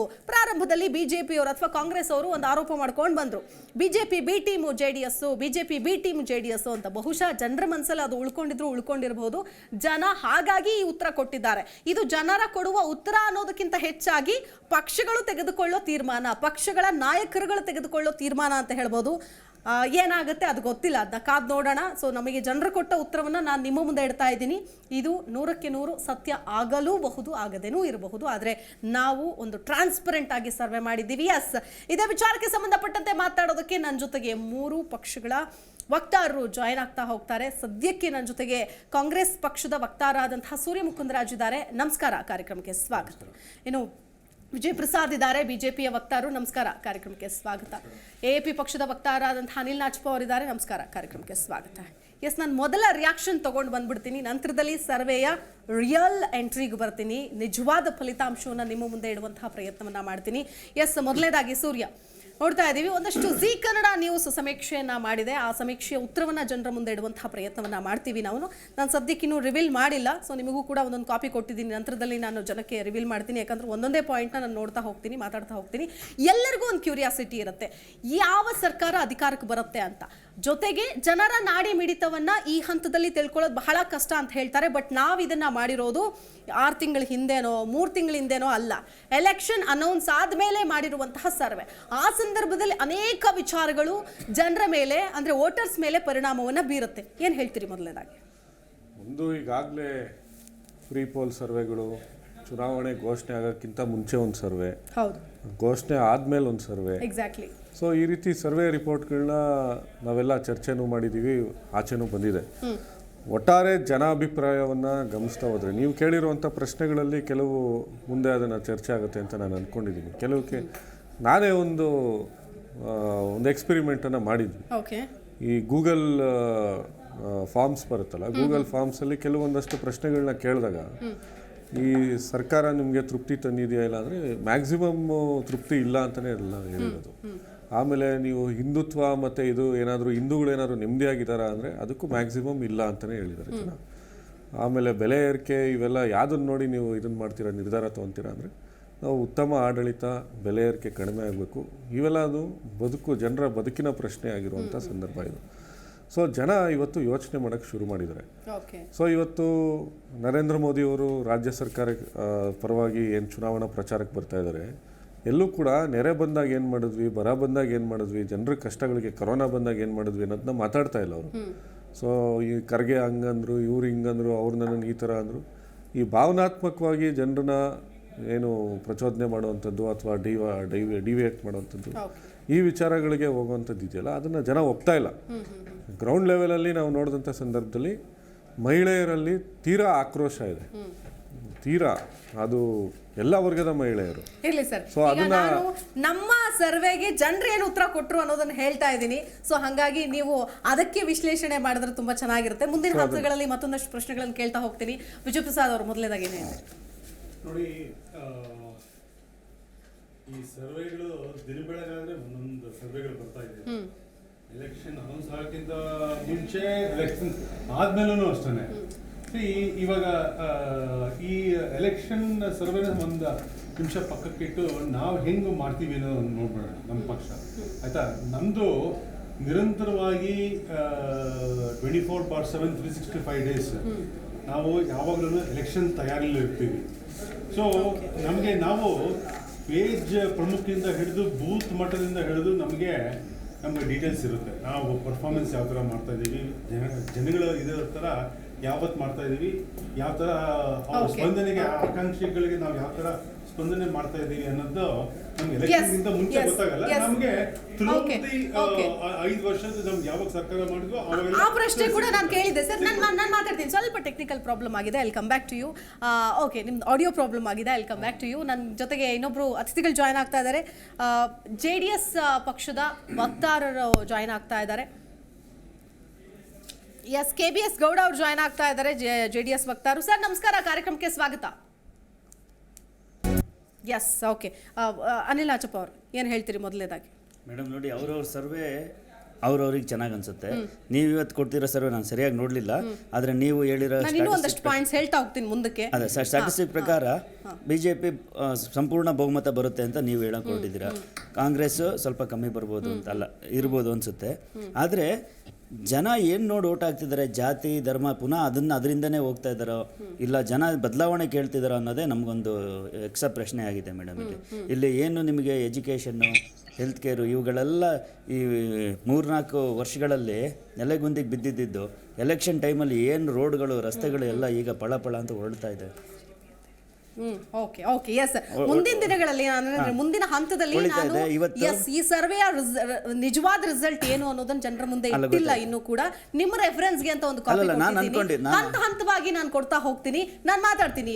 JDS ವಕ್ತಾರರು ಕೂಡ ಇದ್ದಾರೆ. ಸರ್ ಮೊದಲನೇದಾಗಿ ಏನು ಹೇಳ್ತೀರಿ? ಒಂದು ಕಡೆ ಜನ ಹೌದು, ಯಾಕಂತಂದ್ರೆ ಆಡಳಿತಾರೂಢ ಪಕ್ಷ ಅಧಿಕಾರದಲ್ಲಿ ಇದ್ದಾಗ ಅಲ್ಲಿ ಎಷ್ಟರ ಮಟ್ಟಿಗೆ ಅಭಿವೃದ್ಧಿ ಕೆಲಸಗಳಾಗಿತ್ತೆ ಅನ್ನೋದಾಗಿರ್ಬೋದು, ಮುಂದಿನ ದಿನಗಳಲ್ಲಿ ಇವ್ರನ್ನ ಆರಿಸ್ಬೇಕಾ ಬೇಡವಾ, ಅಥವಾ ನಮ್ಮ ಕ್ಷೇತ್ರದ MLA ಅಧಿಕಾರದಲ್ಲಿ ಇರ್ಲಿ ಬಿಡ್ಲಿ ನಮಗೆ ಅಭಿವೃದ್ಧಿ ಕೆಲಸ ಮಾಡಿದ್ದಾರೆ, ಅವರೇ ಆರಿಸಿ ಬರಲಿ ಅನ್ನೋದು ಕೆಲವರಿಗೆ ಇರುತ್ತೆ. ಪಕ್ಷ ಮತ್ತೊಂದು ಮಗದೊಂದು ಯಾವುದೋ ಲೆಕ್ಕಕ್ಕೆ ಬರಲ್ಲ. ಸೊ ಆ ಪ್ರಶ್ನೆಗಳನ್ನ ಒಟ್ಟಾಗಿಸಿ ಜನರ ಮುಂದೆ ಇಟ್ಟು ಅದರ ಉತ್ತರ ಪಡೆದುಕೊಳ್ಳೋ ಪ್ರಯತ್ನವನ್ನ ಜೀ ಕನ್ನಡ ನ್ಯೂಸ್ ಮಾಡಿದೆ. ಮೊದಲನೇದಾಗಿ ಏನು ಹೇಳ್ತೀರಿ ಸರ್? KBS ಗೌಡ ಅವ್ರ ನನ್ನ ಧ್ವನಿ ಕೇಳಿಸ್ತಾ ಇದೆಯಾ? ಹಾ ಪ್ಲೀಸ್, ನಿಮಗೆ ಪ್ರಶ್ನೆ. ಹಲೋ, ಹೇಳಿ ಸರ್, ಹೇಳಿ. ಸ್ವಲ್ಪ ರಿಪೀಟ್ ಮಾಡಿ ಮೇಡಮ್. ಎಸ್, ನಾವು ಜೀ ಕನ್ನಡ ನ್ಯೂಸ್ ಒಂದು ಸಮೀಕ್ಷೆಯನ್ನ ಮಾಡಿದ್ದೀವಿ. ಅದು ಎಲೆಕ್ಷನ್ ಅನೌನ್ಸ್ ಆದ ನಂತರದಲ್ಲಿ, ಅಂದ್ರೆ ಕಳೆದ 30 ದಿನಗಳಲ್ಲಿ ಅನೇಕ ಡೆವಲಪ್ಮೆಂಟ್ಸ್ ಆಗಿದೆ ಆಯ್ತಾ. ಕಾಸ್ಟ್ ವೈಸ್ ಆಗಿರಬಹುದು, ಪಕ್ಷಾಂತರ ವಿಷಯ ಆಗಿರಬಹುದು ಆಯ್ತಾ, ಅನೇಕ ವಿಚಾರಗಳು, ಅಂದ್ರೆ ನಾಯಕರುಗಳ ಹೇಳಿಕೆ ಆಗಿರಬಹುದು, ಇದೆಲ್ಲವೂ ಕೂಡ ಪರಿಣಾಮ ಬೀರ್ತಾ ಇದೆ ಜನರ ಮೇಲೆ. ಇದ್ರ ಮೇಲೂ ಕೂಡ ಅವರು ರಿಸಲ್ಟ್ ಹೇಳ್ತಾ ಇದ್ದಾರೆ. ಸರ್ ನಿಮ್ ಫಸ್ಟ್ ರಿಯಾಕ್ಷನ್ ಹೇಳ್ಬಿಡಿ ಸರ್, ಏನ್ ಹೇಳೋದಕ್ಕೆ ಇಷ್ಟಪಡ್ತೀರಿ? ನಿಮ್ಮ ವಾಯ್ಸ್ ಬ್ರೇಕ್ ಆಗ್ತಾ ಇದೆ, ಆದ್ರೂ ನಿಮ್ಮ ನೋಡ್ತಾ ಇದೆ, ನಿಮ್ಮ ಟೇಬಲ್ ನನಗೆ ಕೇಳಿಸ್ತಾ ಇದೆ ಸರ್, ನನಗೆ ಕೇಳಿಸ್ತಾ ಇದೆ. You can answer. ನಿಮ್ಮ ಟೇಬಲ್ ನೋಡ್ತಾ ಇದೆ, ಮತ್ತೆ ನೀವು ಕೊಟ್ಟಂತ ಮತ್ತೊಂದಷ್ಟು ಡೇಟಾ ಕೊಟ್ರಿ. CM ಗಳಲ್ಲಿ ಇದುವರೆಗೆ ಆಡಿರಕಂತ ಯಾರು ಬೆಟ್ CM ಅಂತ. ಹೌದು, ಆ ಡೇಟಾ ನೀವು ಮಾಡಿದ ಡೇಟಾ ಇದು ನೋಡಿದಾಗ ಇದೊಂಥರ I think it's bias survey ಅನ್ಸುತ್ತೆ, ನನಗೆ ಗೊತ್ತಿಲ್ಲ. ನೋ ನೀವು ಹೆಂಗ್ ಸರ್ವೆ ಮಾಡಿದ್ದೀರಿ ಅಂತ ಗೊತ್ತಿಲ್ಲ ಆನೆಟ್ಲಿ. ಯಾಕೆಂದ್ರೆ ಇಲ್ಲಿ ಬೊಮ್ಮಾಯಿ ಅವರು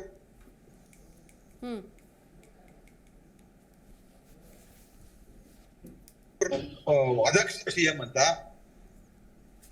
okay sir, I come back to you. Vijay Prasad, ನೀವು ಮಾತಾಡ್ತಾ ಇದ್ರಿ, ಒಂದಷ್ಟು ಟೆಕ್ನಿಕಲ್ ಪ್ರಾಬ್ಲಮ್ ಆಯಿತು.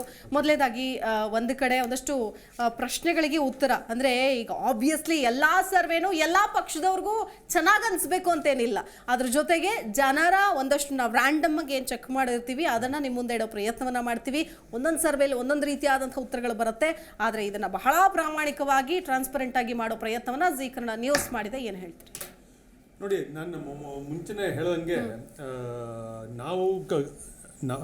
ನಾವು ಎಕ್ಸ್ಟರ್ನಲ್ ಸರ್ವೆ ಡಿಪೆಂಡ್ ಆಗಿ ನಾವು ನಮ್ಮ ಎಲೆಕ್ಷನ್ಗೆ ಹೋಗಲ್ಲ.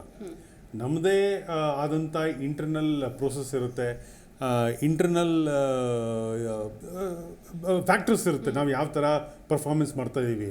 ನಮಗೆ ಈ ಎಲೆಕ್ಷನ್ನು ಯಾವ ಯುದ್ಧಕಾಲ ಶಸ್ತ್ರಾಭ್ಯಾಸ ಥರದ್ದಲ್ಲ. ನಮಗೆ ನಾವು ಮುಂಚೆ ಹೇಳ್ದಂಗೆ 24 ಗಂಟೆ 24/7 365 ಡೇಸು ನಾವು ಆ ತಯಾರಲ್ಲಿ ಇದ್ದೇ ಇರ್ತೀವಿ. ನಾವು ಆ ತಯಾರಲ್ಲಿ ಇರಬೇಕಾದ್ರೆ ನಮಗೆ ಒಂದು ಎಲೆಕ್ಷನ್ ಟೈಮಲ್ಲಿ ನಮಗೆ ಸರಿಸುಮಾರು ನಮ್ಮ ಸರ್ಕಾರ ಯಾವ ಥರ ಪರ್ಫಾರ್ಮೆನ್ಸ್ ಮಾಡಿದೆ ಅನ್ನೋದ್ರ ಮೇಲೆ ನಮ್ಗೆ ಎಷ್ಟು ಸೀಟ್ ಬರ್ಬೋದು ಅಂತ ನಮ್ಗೆ ಒಂದು ಅಂದಾಜು ಬಂದುಬಿಟ್ಟಿರುತ್ತೆ.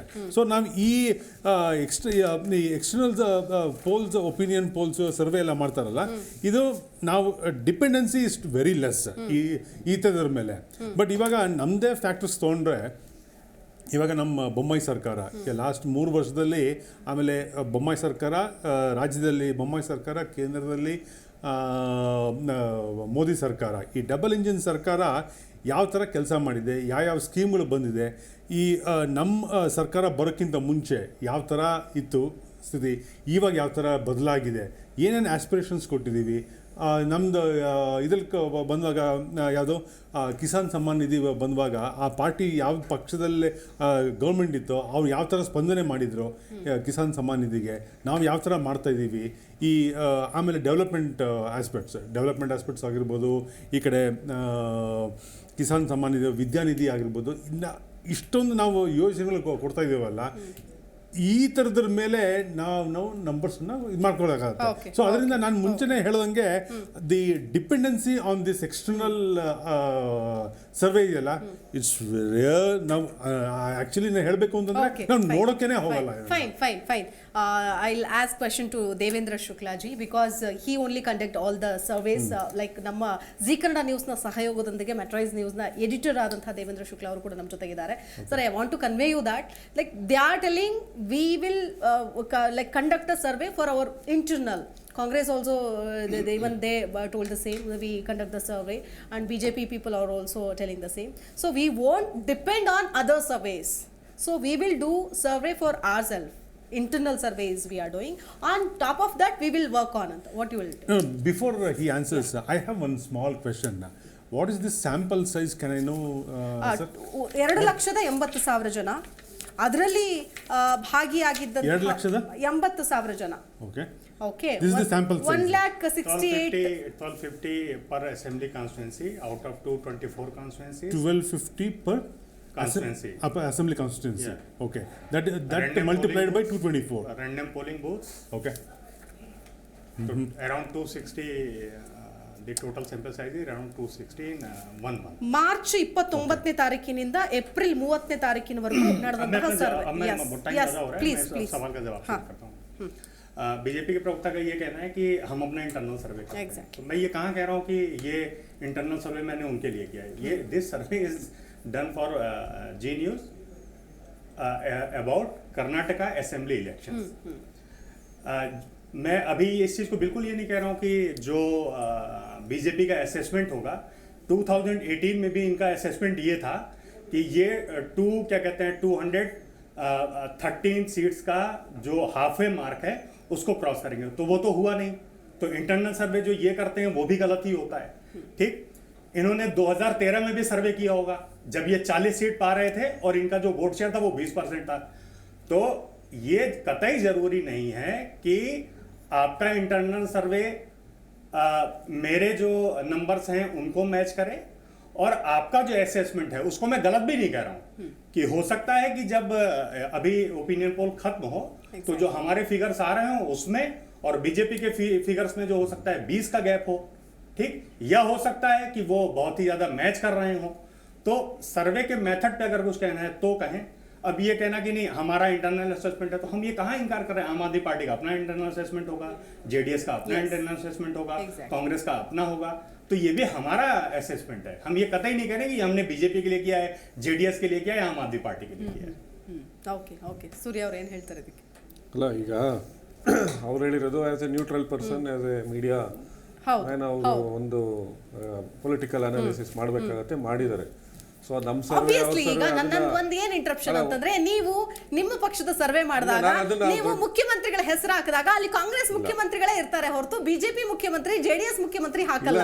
At the same time Vijay Prasad ಕೂಡ ಇದೇ ಪ್ರಶ್ನೆ ಉತ್ತರವನ್ನ ಕೊಡೋದಕ್ಕೆ ನಾನು ಇಷ್ಟಪಡ್ತೀನಿ. ಎಸ್, ನಾವು ಎಲ್ಲಾ ಪಕ್ಷದವರಿಂದಲೂ ಕೂಡ ಒಂದಷ್ಟು ಉತ್ತರವನ್ನ ಬಯಸುವಂತ ಪ್ರಶ್ನೆ. ಸರ್ವೆ ಬಗ್ಗೆ ಯಾವುದೇ ನಾನು ವ್ಯತಿರಿಕ್ತವಾದಂತ ಹೇಳಿಕೆನೆ ಕೊಡ್ತಾ ಇಲ್ಲ. ನಿಮ್ಮ ಸರ್ವೆನ ಖಂಡಿಸ್ತಾನೂ ಇಲ್ಲ ಅಥವಾ ಅಲ್ಲಗೆಳಿತಾನೂ ಇಲ್ಲ ಅಥವಾ ಅದು ತಪ್ಪು ಅಂತಾನು ಹೇಳ್ತಾ ಇಲ್ಲ. ಅದು ನಿಮ್ಮ ರಿಪೋರ್ಟ್, ನಿಮ್ಗೆ ಅದೇ ನ್ಯೂಟ್ರಲ್ ಇದ್ರಲ್ಲಿ ಇರ್ಬೇಕಾದ್ರೆ ಬೇರೆ ಸಿಗ್ಬೋದು, ಕಾಂಗ್ರೆಸ್ ಅಂತ ಹೋದಾಗ ಬೇರೆ ಸಿಗ್ಬೋದು, ಅದು ಬೇರೆ ಬೇರೆ ಪರ್ಸೆಪ್ಷನ್ ಅಲ್ಲಿ ಬರ್ತಾ ಇರುತ್ತೆ. ಸೊ ಒಂದು ಇವರು ಅರ್ಥ ಮಾಡ್ಕೊಬೇಕಾಗಿರೋದೇನು ಅಂದ್ರೆ, ನಾವು ಸದಾ ಚುನಾವಣೆಯಲ್ಲೇ ಇರ್ತೀವಿ, ನಮ್ಮ ಇಡೀ ಕಾರ್ಯಕರ್ತರು ಚುನಾವಣೆ ತಯಾರಿನಲ್ಲೇ ಇರ್ತೀರಿ, ಅದನ್ನೇ ಮಾಡ್ತಾ ಇರ್ತಾರೆ, ಬೂತ್ ಪ್ರಮುಖ, ಪೇಜ್ ಪ್ರಮುಖ. ಸೊ ನೀವು ಬರೀ ಚುನಾವಣೆ ಮಾಡೋದ್ರಲ್ಲೇ ಇದ್ದೀರಾ, ಅಭಿವೃದ್ಧಿ ಮಾಡಿಲ್ಲ ಅಂತಾನೆ ನಿಮ್ ಸರ್ವೆ ರಿಪೋರ್ಟ್ ಹೇಳ್ತಾರೆ.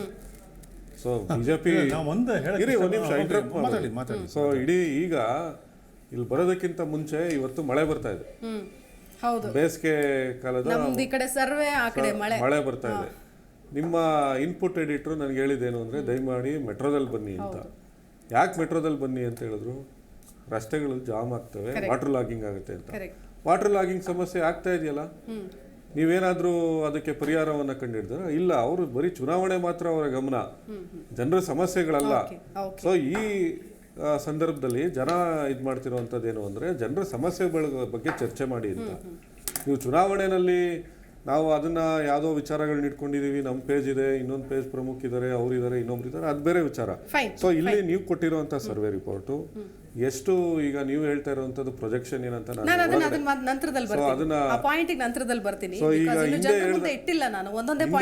ನೀವು ಮಾತಾಡಿದ್ನೆಲ್ಲ ನೋಡಿದಾಗ, ಸೊ ಬೆಸ್ಟ್ ಈಗ ಮುಖ್ಯಮಂತ್ರಿಗಳ ಪರ್ಫಾರ್ಮೆನ್ಸ್ ಅನ್ನ ತಗೊಂಡಂತ ಸಂದರ್ಭದಲ್ಲಿ ಸಿದ್ದರಾಮಯ್ಯ ಅವರು ಮತ್ತೆ ಯಡಿಯೂರಪ್ಪ ಅವರು ಈಕ್ವಲ್ ಅಂತ ತೋರಿಸಿದ್ರು. ಅದಾದ್ಮೇಲೆ ಬೊಮ್ಮಾಯಿ ಅವರಿಗೆ 23% ಏನೋ ಇದೆ ಅಂತ ಹೇಳಿದ್ರು. ಸೊ ಅದು ಎಲ್ಲ ಒಂದ್ ಕಡೆ ಅದು ಮಿಸ್ ಮ್ಯಾಚ್ ಆಗ್ತಾ ಇದೆ. ಸೊ ಅದನ್ನ ಯಾಕೆಂದ್ರೆ ಸಿದ್ದರಾಮಯ್ಯ ಅವ್ರಿಗಿರುವಂತ ಜನಪ್ರಿಯತೆ ಅವರ 5 ವರ್ಷ ಇಲ್ಲ ಬೊಮ್ಮಾಯಿ ಅವರಿಗೆ ಕಡಿಮೆ 17%, ಸಿದ್ದರಾಮಯ್ಯ 23, ಯಡಿಯೂರಪ್ಪನೂ 23, ಬಸವರಾಜ ಬೊಮ್ಮಾಯಿ ಅವರು ಬರೀ 17, ಎಚ್ ಡಿ ಕುಮಾರಸ್ವಾಮಿ 16%. ಉತ್ತಮವಾಗಿ ಕೆಲಸ ಮಾಡಿದವರು ಯಾರು ಅಂತ. ಸೊ ಅದಾದ್ಮೇಲೆ ಮತ್ತೆ ಮುಖ್ಯಮಂತ್ರಿ ಅಭ್ಯರ್ಥಿ ಯಾರಾಗಬೇಕು ಅಂತ ಇದರಲ್ಲಿ, ಸೊ ಅದ್ರೊಳಗೆ ಕೂಡ ಬೊಮ್ಮಾಯಿ ಅವ್ರಿಗೆ ಮತ್ತೆ ಬಿಜೆಪಿನಲ್ಲಿ ಹೆಚ್ಚು ಇದಿದೆ. ಯಾಕೆಂದ್ರೆ ಇವತ್ತು ಯಡಿಯೂರಪ್ಪ ಅವರ ನಂತರ ಯಡಿಯೂರಪ್ಪ ಅವರ ಲೀಡರ್ಶಿಪ್ ಅನ್ನ ಯಾವ ರೀತಿ ಸೈಡ್ ತೋರಿಸಿದ್ರು, ಇವೆಲ್ಲ ಆಮೇಲೆ ಜಗದೀಶ್ ಶೆಟ್ಟರ್ ರಿಸಲ್ಟ್ ಅಂದಿದ ತಕ್ಷಣ ಕಂಪ್ಲೀಟ್ ಫೈನಲ್ ಸರ್ವೆ ರಿಸಲ್ಟ್ ನಾನು ಹೇಳ್ತಾ ಇಲ್ಲ, ಪ್ರಾಂತ್ಯವಾರು ರಿಸಲ್ಟ್ ಅನ್ನ ನಾವು ನೋಡ್ತಾ ಹೋಗೋಣ. ಏನು ಅಂತಂದ್ರೆ, ಮೊದಲನೇದಾಗಿ ಏನಂತಂದ್ರೆ, ಕಳೆದುಕೊಳ್ಳಬಹುದು, ಈ ಕ್ಷೇತ್ರನ ಕಳೆದುಕೊಳ್ಬಹುದಪ್ಪ ಈ ಸರಿ ಈ ಪಕ್ಷ, ಅಥವಾ ಈ ಕ್ಷೇತ್ರನ ಗಳಿಸ್ಕೊಳ್ಬಹುದು ಅನ್ನೋ ಒಂದು ಲೆಕ್ಕಾಚಾರ ಇರುತ್ತೆ. ಅದಕ್ಕೆ ಸಂಬಂಧಪಟ್ಟಂತಹ ಡೀಟೇಲ್ಸ್ ಹೇಳ್ತಾ ಇದ್ದೀನಿ. ಏನಪ್ಪಾ ಅಂತಂದ್ರೆ, ಗಳಿಸಲಿರುವ ಮತ್ತು ಕಳೆದುಕೊಳ್ಳಲಿರುವ ಸ್ಥಾನಗಳ ಸಂಖ್ಯೆ 2023ರ ಚುನಾವಣೆ ವಿಷಯ ನಾನು ಹೇಳ್ತಾ ಇದ್ದೀನಿ. ನೋಡಿ, ಒಂದು ಕಡೆ ಪ್ರಾಂತ್ಯವಾರು ಗಮನಿಸ್ತಾ ಹೋಗೋಣ. ಮಧ್ಯ ಕರ್ನಾಟಕ, ಕರಾವಳಿ ಕರ್ನಾಟಕ, ಈ ರೀತಿಯಾಗಿ ಮಧ್ಯ ಕರ್ನಾಟಕದಲ್ಲಿ ಒಟ್ಟು 26 ಏನೋ ಕ್ಷೇತ್ರಗಳಿದೆ. ಇದರಲ್ಲಿ ಬಿಜೆಪಿಗೆ +2 ಆಗಬಹುದು, 2 ಕಳ್ಕೊಳ್ಬಹುದು, ಇಲ್ಲ 2ನ್ನ ಪಡ್ಕೊಳ್ಬಹುದು. ಕಾಂಗ್ರೆಸ್ಗೆ 1 ಸ್ಥಾನ ಪಡೆದುಕೊಳ್ಬಹುದು ಅನ್ನೋದಿದೆ, 1 ಸ್ಥಾನ ಬರಬಹುದು ಅನ್ನೋದು ಏನೋ ಉತ್ತರ ಇಲ್ಲಿ ಸಿಗ್ತಾ ಇದೆ. ಇದು ಮಧ್ಯ ಕರ್ನಾಟಕದ ವಿಚಾರ. JDSಗೆ ಕಳ್ಕೊಳ್ಳೋದು ಇಲ್ಲ, ಪಡ್ಕೊಳ್ಳೋದು ಇಲ್ಲ, 0, ಈ ತರ 0. ಇನ್ನು ಕರಾವಳಿ ಕರ್ನಾಟಕದಲ್ಲಿ 21 ಅಂತ ಬರ್ತಾ ಇದೆ. ಒಟ್ಟು ಇರೋದು 21. ಈ ಒಟ್ಟು 21ರಲ್ಲಿ ಬಿಜೆಪಿ +2 ಆಗುತ್ತೆ, 2 ಕಳ್ಕೋಬಹುದು, ಇಲ್ಲ 2 ಪಡ್ಕೊಳ್ಬಹುದು. ಕಾಂಗ್ರೆಸ್ಗೆ -1 ಆಗತ್ತೆ ಅನ್ನೋದು ಸದ್ಯಕ್ಕೆ ಸರ್ವೆಯಲ್ಲಿ ಸಿಗ್ತಾ ಇರುವಂತಹ ಒಂದಷ್ಟು ಉತ್ತರ. JDS 0, ಈ ತರ 0. ಇನ್ನು ಬೆಂಗಳೂರು ಮಹಾನಗರ ಬಹಳ ಇಂಪಾರ್ಟೆಂಟ್ ಇದು. ಬೆಂಗಳೂರು ಕಾನ್ಸಂಟ್ರೇಷನ್, ನೀವು ಎಲ್ಲೇ ಏನೇ ಮಾಡ್ಕೊಂಡು ಬಂದ್ರು ಎಲ್ಲಾ ನಾಯಕರು ಇರೋದೇ ಬೆಂಗಳೂರಲ್ಲಿ. ನೋಡಿ, 32 ಸ್ಥಾನಗಳಿದೆ ಬೆಂಗಳೂರು ಮಹಾನಗರದಲ್ಲಿ. ಈ 32 ಸ್ಥಾನಗಳಲ್ಲಿ ಬಿಜೆಪಿ -2 +2 ಆರ್ +7, 1, 2 ಜಾಸ್ತಿ ಆಗತ್ತೆ, ಇಲ್ಲ 7 ಜಾಸ್ತಿ ಆಗತ್ತೆ, ಇದೆರಡರಲ್ಲಿ ಒಂದಾಗುತ್ತೆ ಅನ್ನೋದಿದೆ. ಕಾಂಗ್ರೆಸ್ಗೆ -3 ಅಂತ ಇದೆ, 3 ಕ್ಷೇತ್ರಗಳನ್ನು ಕಳೆದುಕೊಳ್ಬಹುದು ಅನ್ನೋದು. ಅದ್ರ ಜೊತೆಗೆ -2 JDS 2 ಕ್ಷೇತ್ರವನ್ನು ಕಳ್ಕೊಳ್ಬಹುದು ಅನ್ನೋ ಉತ್ತರ ಸಿಗ್ತಾ ಇದೆ. ಹೈದರಾಬಾದ್ ಕರ್ನಾಟಕಕ್ಕೆ ನಾವು ಬರೋದಾದ್ರೆ 40 ಕ್ಷೇತ್ರಗಳಿದೆ. ಈ 40 ಕ್ಷೇತ್ರಗಳಲ್ಲಿ ಬಿಜೆಪಿಗೆ 3 ಕ್ಷೇತ್ರಗಳನ್ನ ಕಳೆದುಕೊಳ್ಳುವಂತಹ ಆತಂಕ, ಜೊತೆಗೆ ಇಲ್ಲ ಅಂದ್ರೆ 2 ಕ್ಷೇತ್ರವನ್ನ ಪಡೆದುಕೊಳ್ಳಬಹುದು. ಗಳಿಸಲಿರುವ ಮತ್ತು ಕಳೆದುಕೊಳ್ಳಲಿರುವ ಅಂತ ನಾನು ಹೇಳ್ತಾ ಇದ್ದೀನಿ. ಕಾಂಗ್ರೆಸ್ 1 ಕ್ಷೇತ್ರ, ಜೊತೆಗೆ JDS -2 ಅಂತ ಹೇಳಲಾಗ್ತಾ ಇದೆ. ಮುಂಬೈ ಕರ್ನಾಟಕ ಇರೋದು 50 ಕ್ಷೇತ್ರಗಳಲ್ಲಿ ಬಿಜೆಪಿಗೆ -3 or +2 ಅನ್ನೋದು ಉತ್ತರ ಸಿಗ್ತಾ ಇದೆ. ಕಾಂಗ್ರೆಸ್ಗೆ 3 ಕ್ಷೇತ್ರ ಅನ್ನೋದು ಸಿಗ್ತಾ ಇದೆ. ಅದ್ರ ಜೊತೆಗೆ JDS 0, ಇತರೆ 0 ಅಂತ ತೋರಿಸ್ತಾ ಇದೆ. ಇನ್ನು ಮೈಸೂರು ಕರ್ನಾಟಕ 55 ಕ್ಷೇತ್ರಗಳಲ್ಲಿ ಬಿಜೆಪಿಗೆ -1 ಅಥವಾ +4 ಆಗೋ ಚಾನ್ಸಸ್ ಇದೆ. ಇನ್ನು ಕಾಂಗ್ರೆಸ್ಗೆ 2 ಸ್ಥಾನಗಳು ಬರಬಹುದು, JDS -1 ಆಗುತ್ತೆ, ಇತರೆ 2 ಅಂತ ತೋರಿಸ್ತಾ ಇದೆ. ಒಟ್ಟು 224 ಕ್ಷೇತ್ರಗಳಲ್ಲಿ ಕಳೆದುಕೊಳ್ಳಬಹುದು, ಪಡೆದುಕೊಳ್ಳಬಹುದು ಅನ್ನೋ ಲೆಕ್ಕಾಚಾರ ಇದು. ಒಂದು ಸ್ಥಾನವನ್ನ ಬಿಜೆಪಿ ಪಡೆದುಕೊಳ್ಬಹುದು, ಇಲ್ಲ 9 ಒಂದು ಕ್ಷೇತ್ರವನ್ನ ಪಡೆದುಕೊಳ್ಬಹುದು. ಅಂದ್ರೆ ಈಗ ಸೋತಿರುವಂತಹ ಕ್ಷೇತ್ರವನ್ನು ಪಡೆದುಕೊಳ್ಬಹುದು ಅಂತ ಅರ್ಥ ಇದ್ರದ್ದು. ಕಾಂಗ್ರೆಸ್ಗೆ -1 or +11, ಇನ್ನು JDSಗೆ -11 or -1, ಎರಡರಲ್ಲಿ ಒಂದಾಗುತ್ತೆ ಅನ್ನೋದು ಜನರ ಉತ್ತರ. ಇನ್ನು ಇತರೆ -2 or 0 ಅಂತ ಇದೆ. ಸೊ ಇದು ಗಳಿಸಲಿರುವ ಮತ್ತು ಕಳೆದುಕೊಳ್ಳಲಿರುವ ಸ್ಥಾನಗಳ ಸಂಖ್ಯೆಯ ಒಂದಷ್ಟು ಡೀಟೇಲ್ಸ್ ಅನ್ನು ನಾನು ನಿಮ್ಮ ಮುಂದೆ ಇಡ್ತಾ ಇದ್ದೀನಿ. ಅದು ಪ್ರಾಂತ್ಯವಾರು. ಮಧ್ಯ ಕರ್ನಾಟಕದಲ್ಲಿ ಒಂದು ಅಲೆ ಇದೆ, ಕರಾವಳಿ ಕರ್ನಾಟಕದಲ್ಲಿ ಒಂದು ಫ್ಯಾಕ್ಟರ್ ವರ್ಕೌಟ್ ಆಗ್ತಾ ಇರುತ್ತೆ. ಬೆಂಗಳೂರು ಮಹಾನಗರ ಅಂದ ತಕ್ಷಣ ಇಲ್ಲಿರುವಂತಹ ಜ್ವಲಂತ ಸಮಸ್ಯೆಗಳ ಆಧಾರದ ಮೇಲೆ ಈ ಬಾರಿ ಈ ಶಾಸಕರನ್ನ ಆಯ್ಕೆ ಮಾಡಬೇಕಾ ಬೇಡವಾ ಅನ್ನೋದು. ಇನ್ನು ಹೈದರಾಬಾದ್ ಕರ್ನಾಟಕದಲ್ಲಿ ಅಲ್ಲಿ ಫ್ಯಾಕ್ಟರ್ ಬೇರೆ ಇರುತ್ತೆ, ಮುಂಬೈ ಕರ್ನಾಟಕದ ಫ್ಯಾಕ್ಟರ್ ಬೇರೆ ಇರುತ್ತೆ, ಅದ್ರ ಜೊತೆಗೆ ಮೈಸೂರು ಕರ್ನಾಟಕದಲ್ಲಿ ಬೇರೆ ಫ್ಯಾಕ್ಟರ್ ವರ್ಕೌಟ್ ಆಗುತ್ತೆ. ಇವೇನು ಒಂದೊಂದು ಭಾಗದಲ್ಲಿ ಒಂದೊಂದು ರೀತಿಯಾದಂತಹ ರಿಸಲ್ಟ್ ಸಿಗುತ್ತೆ. ಇನ್ನು ನೋಡಿ, ಈಗ ಬರುವಂತಹ ಪಾಯಿಂಟ್ ಏನಪ್ಪಾ ಅಂತಂದ್ರೆ ಕಳೆದುಕೊಳ್ಳಲಿರೋ ಮತ. ಸೊ ಎಷ್ಟು ಮತಗಳನ್ನ ಕಳ್ಕೊಳ್ಬಹುದು ಅಂತ, ಅಂದ್ರೆ ಎಷ್ಟು ಪರ್ಸೆಂಟೇಜ್ ಆಫ್ ವೋಟ್ ಲಾಸ್ ಆಗಬಹುದು ಅಂತ. ಇನ್ನು ಪ್ರಾಂತ್ಯವಾರುನೇ ನೋಡೋಣ. ಮಧ್ಯ ಕರ್ನಾಟಕ ಒಟ್ಟು 26% ಅಲ್ಲಿ ಬಿಜೆಪಿ 1.1% ಓಟನ್ನು ಕಳೆದುಕೊಳ್ಬಹುದು ಅನ್ನೋದಿದೆ. ಇನ್ನು ಕಾಂಗ್ರೆಸ್ 5.6% ಓಟ್ ಕಳೆದುಕೊಳ್ಬಹುದು. JDS -4.9 ಅಂತಿದೆ, ಇತರೆ -1.8 ಅಂತಿದೆ. ಸೊ ಇದರಲ್ಲಿ ಕರಾವಳಿ ಅಂತ ಬಂದಾಗ ಕರಾವಳಿಯಲ್ಲಿ 21 ಇದ್ರೆ 0.2 ಬಿಜೆಪಿಗೆ ಬರಬಹುದು, ಕಾಂಗ್ರೆಸ್ಗೆ 0.8 ಬರಬಹುದು, JDSಗೆ ಮೈನಸ್ ಆಗುತ್ತೆ 0.9, 0.2 ಇತರೆ ಅಂತ ತೋರಿಸ್ತಾ ಇದೆ. ಬೆಂಗಳೂರು ಮಹಾನಗರ ಒಟ್ಟು 32% ಇದ್ದರೆ ಇಲ್ಲಿ 2.7 ಪ್ಲಸ್ ಆಗಬಹುದು ಬಿಜೆಪಿಗೆ, ಕಾಂಗ್ರೆಸ್ 1.4 ಮೈನಸ್ ಆಗುತ್ತೆ 3.6%, JDSಗೆ ಮೈನಸ್ ಆಗುತ್ತೆ 0.5% ಅಂತೇಳಿ ಇತರೆ ಅಂತ ತೋರಿಸ್ತಾ ಇದ್ದಾರೆ. ಇನ್ನು ಹೈದರಾಬಾದ್ ಕರ್ನಾಟಕ ಒಟ್ಟು 40% ಇದ್ದರೆ ಅಲ್ಲಿ 2.1 ಬಿಜೆಪಿಗೆ ಬರಬಹುದು, 0.3 ಕಾಂಗ್ರೆಸ್ಸಿಗೆ ಬರಬಹುದು, -1.4 JDS ಅಂತ ಇದೆ, ಇತರೆ -1.1 ಅಂತಿದೆ. ಇನ್ನು ಮುಂಬೈ ಕರ್ನಾಟಕ 50 ಅಂತ ಆದರೆ 50ರಲ್ಲಿ ಬಿಜೆಪಿ 1.1 ಆಗುತ್ತೆ, ಇನ್ನು ಕಾಂಗ್ರೆಸ್ ಅದ್ರ ಜೊತೆಗೆ 1.8 ಅಂತಿದೆ, JDS -1.5 ಅಂತ ಇದೆ, ಇತರೆ -1.4 ಅಂತ ಇದೆ. ಇನ್ನು ಮೈಸೂರು ಕರ್ನಾಟಕ ಬಹಳ ಇಂಪಾರ್ಟೆಂಟು. 55ರಲ್ಲಿ 2.7 ಗೇನ್ ಆಗಬಹುದು ಬಿಜೆಪಿಗೆ, 3.1 ಕಾಂಗ್ರೆಸ್ ಗೇನ್ ಆಗಬಹುದು, JDSಗೆ 2.2 ಅಂತಿದೆ, -0.8 ಅಂತಿದೆ, ಈ ಥರ ಒಟ್ಟು 224ರಲ್ಲಿ 5.2 ಬಿಜೆಪಿ, 2.0 ಕಾಂಗ್ರೆಸ್, -3.8 JDS, -3.4 ಇತರೆ ಅನ್ನೋ ಒಂದು ಉತ್ತರ ನಮಗೆ ಸಿಗ್ತಾ ಇದೆ. ಸೊ ಇದು ಈ ಲೆಕ್ಕಾಚಾರಗಳು ಅಂತ ನಾನೇನು ಹೇಳಿದೆ. ಸೊ ಮುಂದಿನ ಒಂದು ಗ್ರಾಫಿಕ್ಸ್ ಪ್ಲೇಟನ್ನು ಕೂಡ ನಾನು ಗಮನಿಸ್ಬಿಡೋಣ. ಇದು ಬಹಳ ಬಹಳ ಬಹಳ ಇಂಪಾರ್ಟೆಂಟ್. ಯಾಕಿಷ್ಟು ಒತ್ತು ಹೇಳ್ತಾ ಇದ್ದೀನಿ ಅಂದರೆ ಜಾತಿ ಮೇಲೇನೆ ಚುನಾವಣೆ ಈಗಲೂ ಕೂಡ ನಡೀತಾ ಇದೆ ಅಂದರೆ ಯಾವುದೇ ಅತಿಶಯೋಕ್ತಿ ಏನಿಲ್ಲ. ಯಾವ ಜಾತಿಯವರಿಗೆ ಯಾವ ಪಕ್ಷದವರು ಎಷ್ಟು ಇಂಪಾರ್ಟೆನ್ಸ್ ಕೊಟ್ಟರು, ಎಷ್ಟು ಕಡೆಗಣಿಸಿದ್ರು, ಎಷ್ಟರ ಮಟ್ಟಿಗೆ ಅವರಿಗೆ ಯಾವ್ಯಾವ ಸ್ಥಾನಗಳನ್ನು ಕೊಡ್ತಾ ಇದ್ದಾರೆ, ಮುಖ್ಯಮಂತ್ರಿ ಯಾವ ಜಾತಿ ಕೊಟ್ಟರು, ಈ ಥರದ ಪ್ರಶ್ನೆಗಳು ಈಗ ಸದ್ಯಕ್ಕೆ ದೊಡ್ಡ ಮಟ್ಟದಲ್ಲಿ ಚರ್ಚೆ ಆಗ್ತಾ ಇದೆ. ಜಾತಿವಾರು ಮತಗಳ ಹಂಚಿಕೆ ನೋಡಿ, ಲಿಂಗಾಯತ, ಒಕ್ಕಲಿಗ, ಕುರುಬರು, ಇತರೆ OBC, ಮುಸ್ಲಿಮರು, ದಲಿತರು, ಆದಿವಾಸಿಗಳಲ್ಲಿ ಬಿಜೆಪಿಗೆ ಲಿಂಗಾಯತರು 66% ಜೈ ಅಂದರೆ ಕಾಂಗ್ರೆಸ್ಗೆ 16, JDSಗೆ 8, ಇತರೆ ಪಕ್ಷದವರಿಗೆ 10% ಜನ ಪರ್ಸೆಂಟೇಜ್ ನಾನು ಹೇಳ್ತಾ ಇದ್ದೀನಿ. ಒಕ್ಕಲಿಗರು 16% ಜನ ಬಿಜೆಪಿಗೆ ಓಟ್ ಹಾಕಿದ್ರೆ ಕಾಂಗ್ರೆಸ್ಗೆ 28% ಹಾಕ್ತಾರಂತೆ, JDSಗೆ 52% ಓಟನ್ನು ಒಕ್ಕಲಿಗರು ಹಾಕ್ತಾರೆ, ಇತರೆ ಅವರಿಗೆ 4%. ಅದ್ರ ಜೊತೆಗೆ ಕುರುಬರು 22% ಬಿಜೆಪಿ ಕಡೆ ಇದ್ರೆ ಕಾಂಗ್ರೆಸ್ ಕಡೆ ಇರೋರು 63%, JDS ಕಡೆ ಇರೋದು 8%, ಇತರೆ 7%. ಏನು ಇತರೆ OBC ಅಂತ ಬರುವಂತಹ ಏನು ಲೆಕ್ಕದಲ್ಲಿ ಬರುವಂತಹ ಏನು ಜಾತಿವಾರು ಲೆಕ್ಕಾಚಾರ ನೋಡೋದಾದ್ರೆ OBCಯಲ್ಲಿ ಯಾರ್ಯಾರು ಬರ್ತಾರೆ ಅವರು BJP ಕಡೆ 47% ಇದ್ರೆ, ಕಾಂಗ್ರೆಸ್ ಕಡೆ 38 ಇದ್ದಾರೆ, JDS ಕಡೆ 11 ಇದ್ದಾರೆ, ಇತರೆ 40 ಅಂತ ಹೇಳ್ಬೋದು.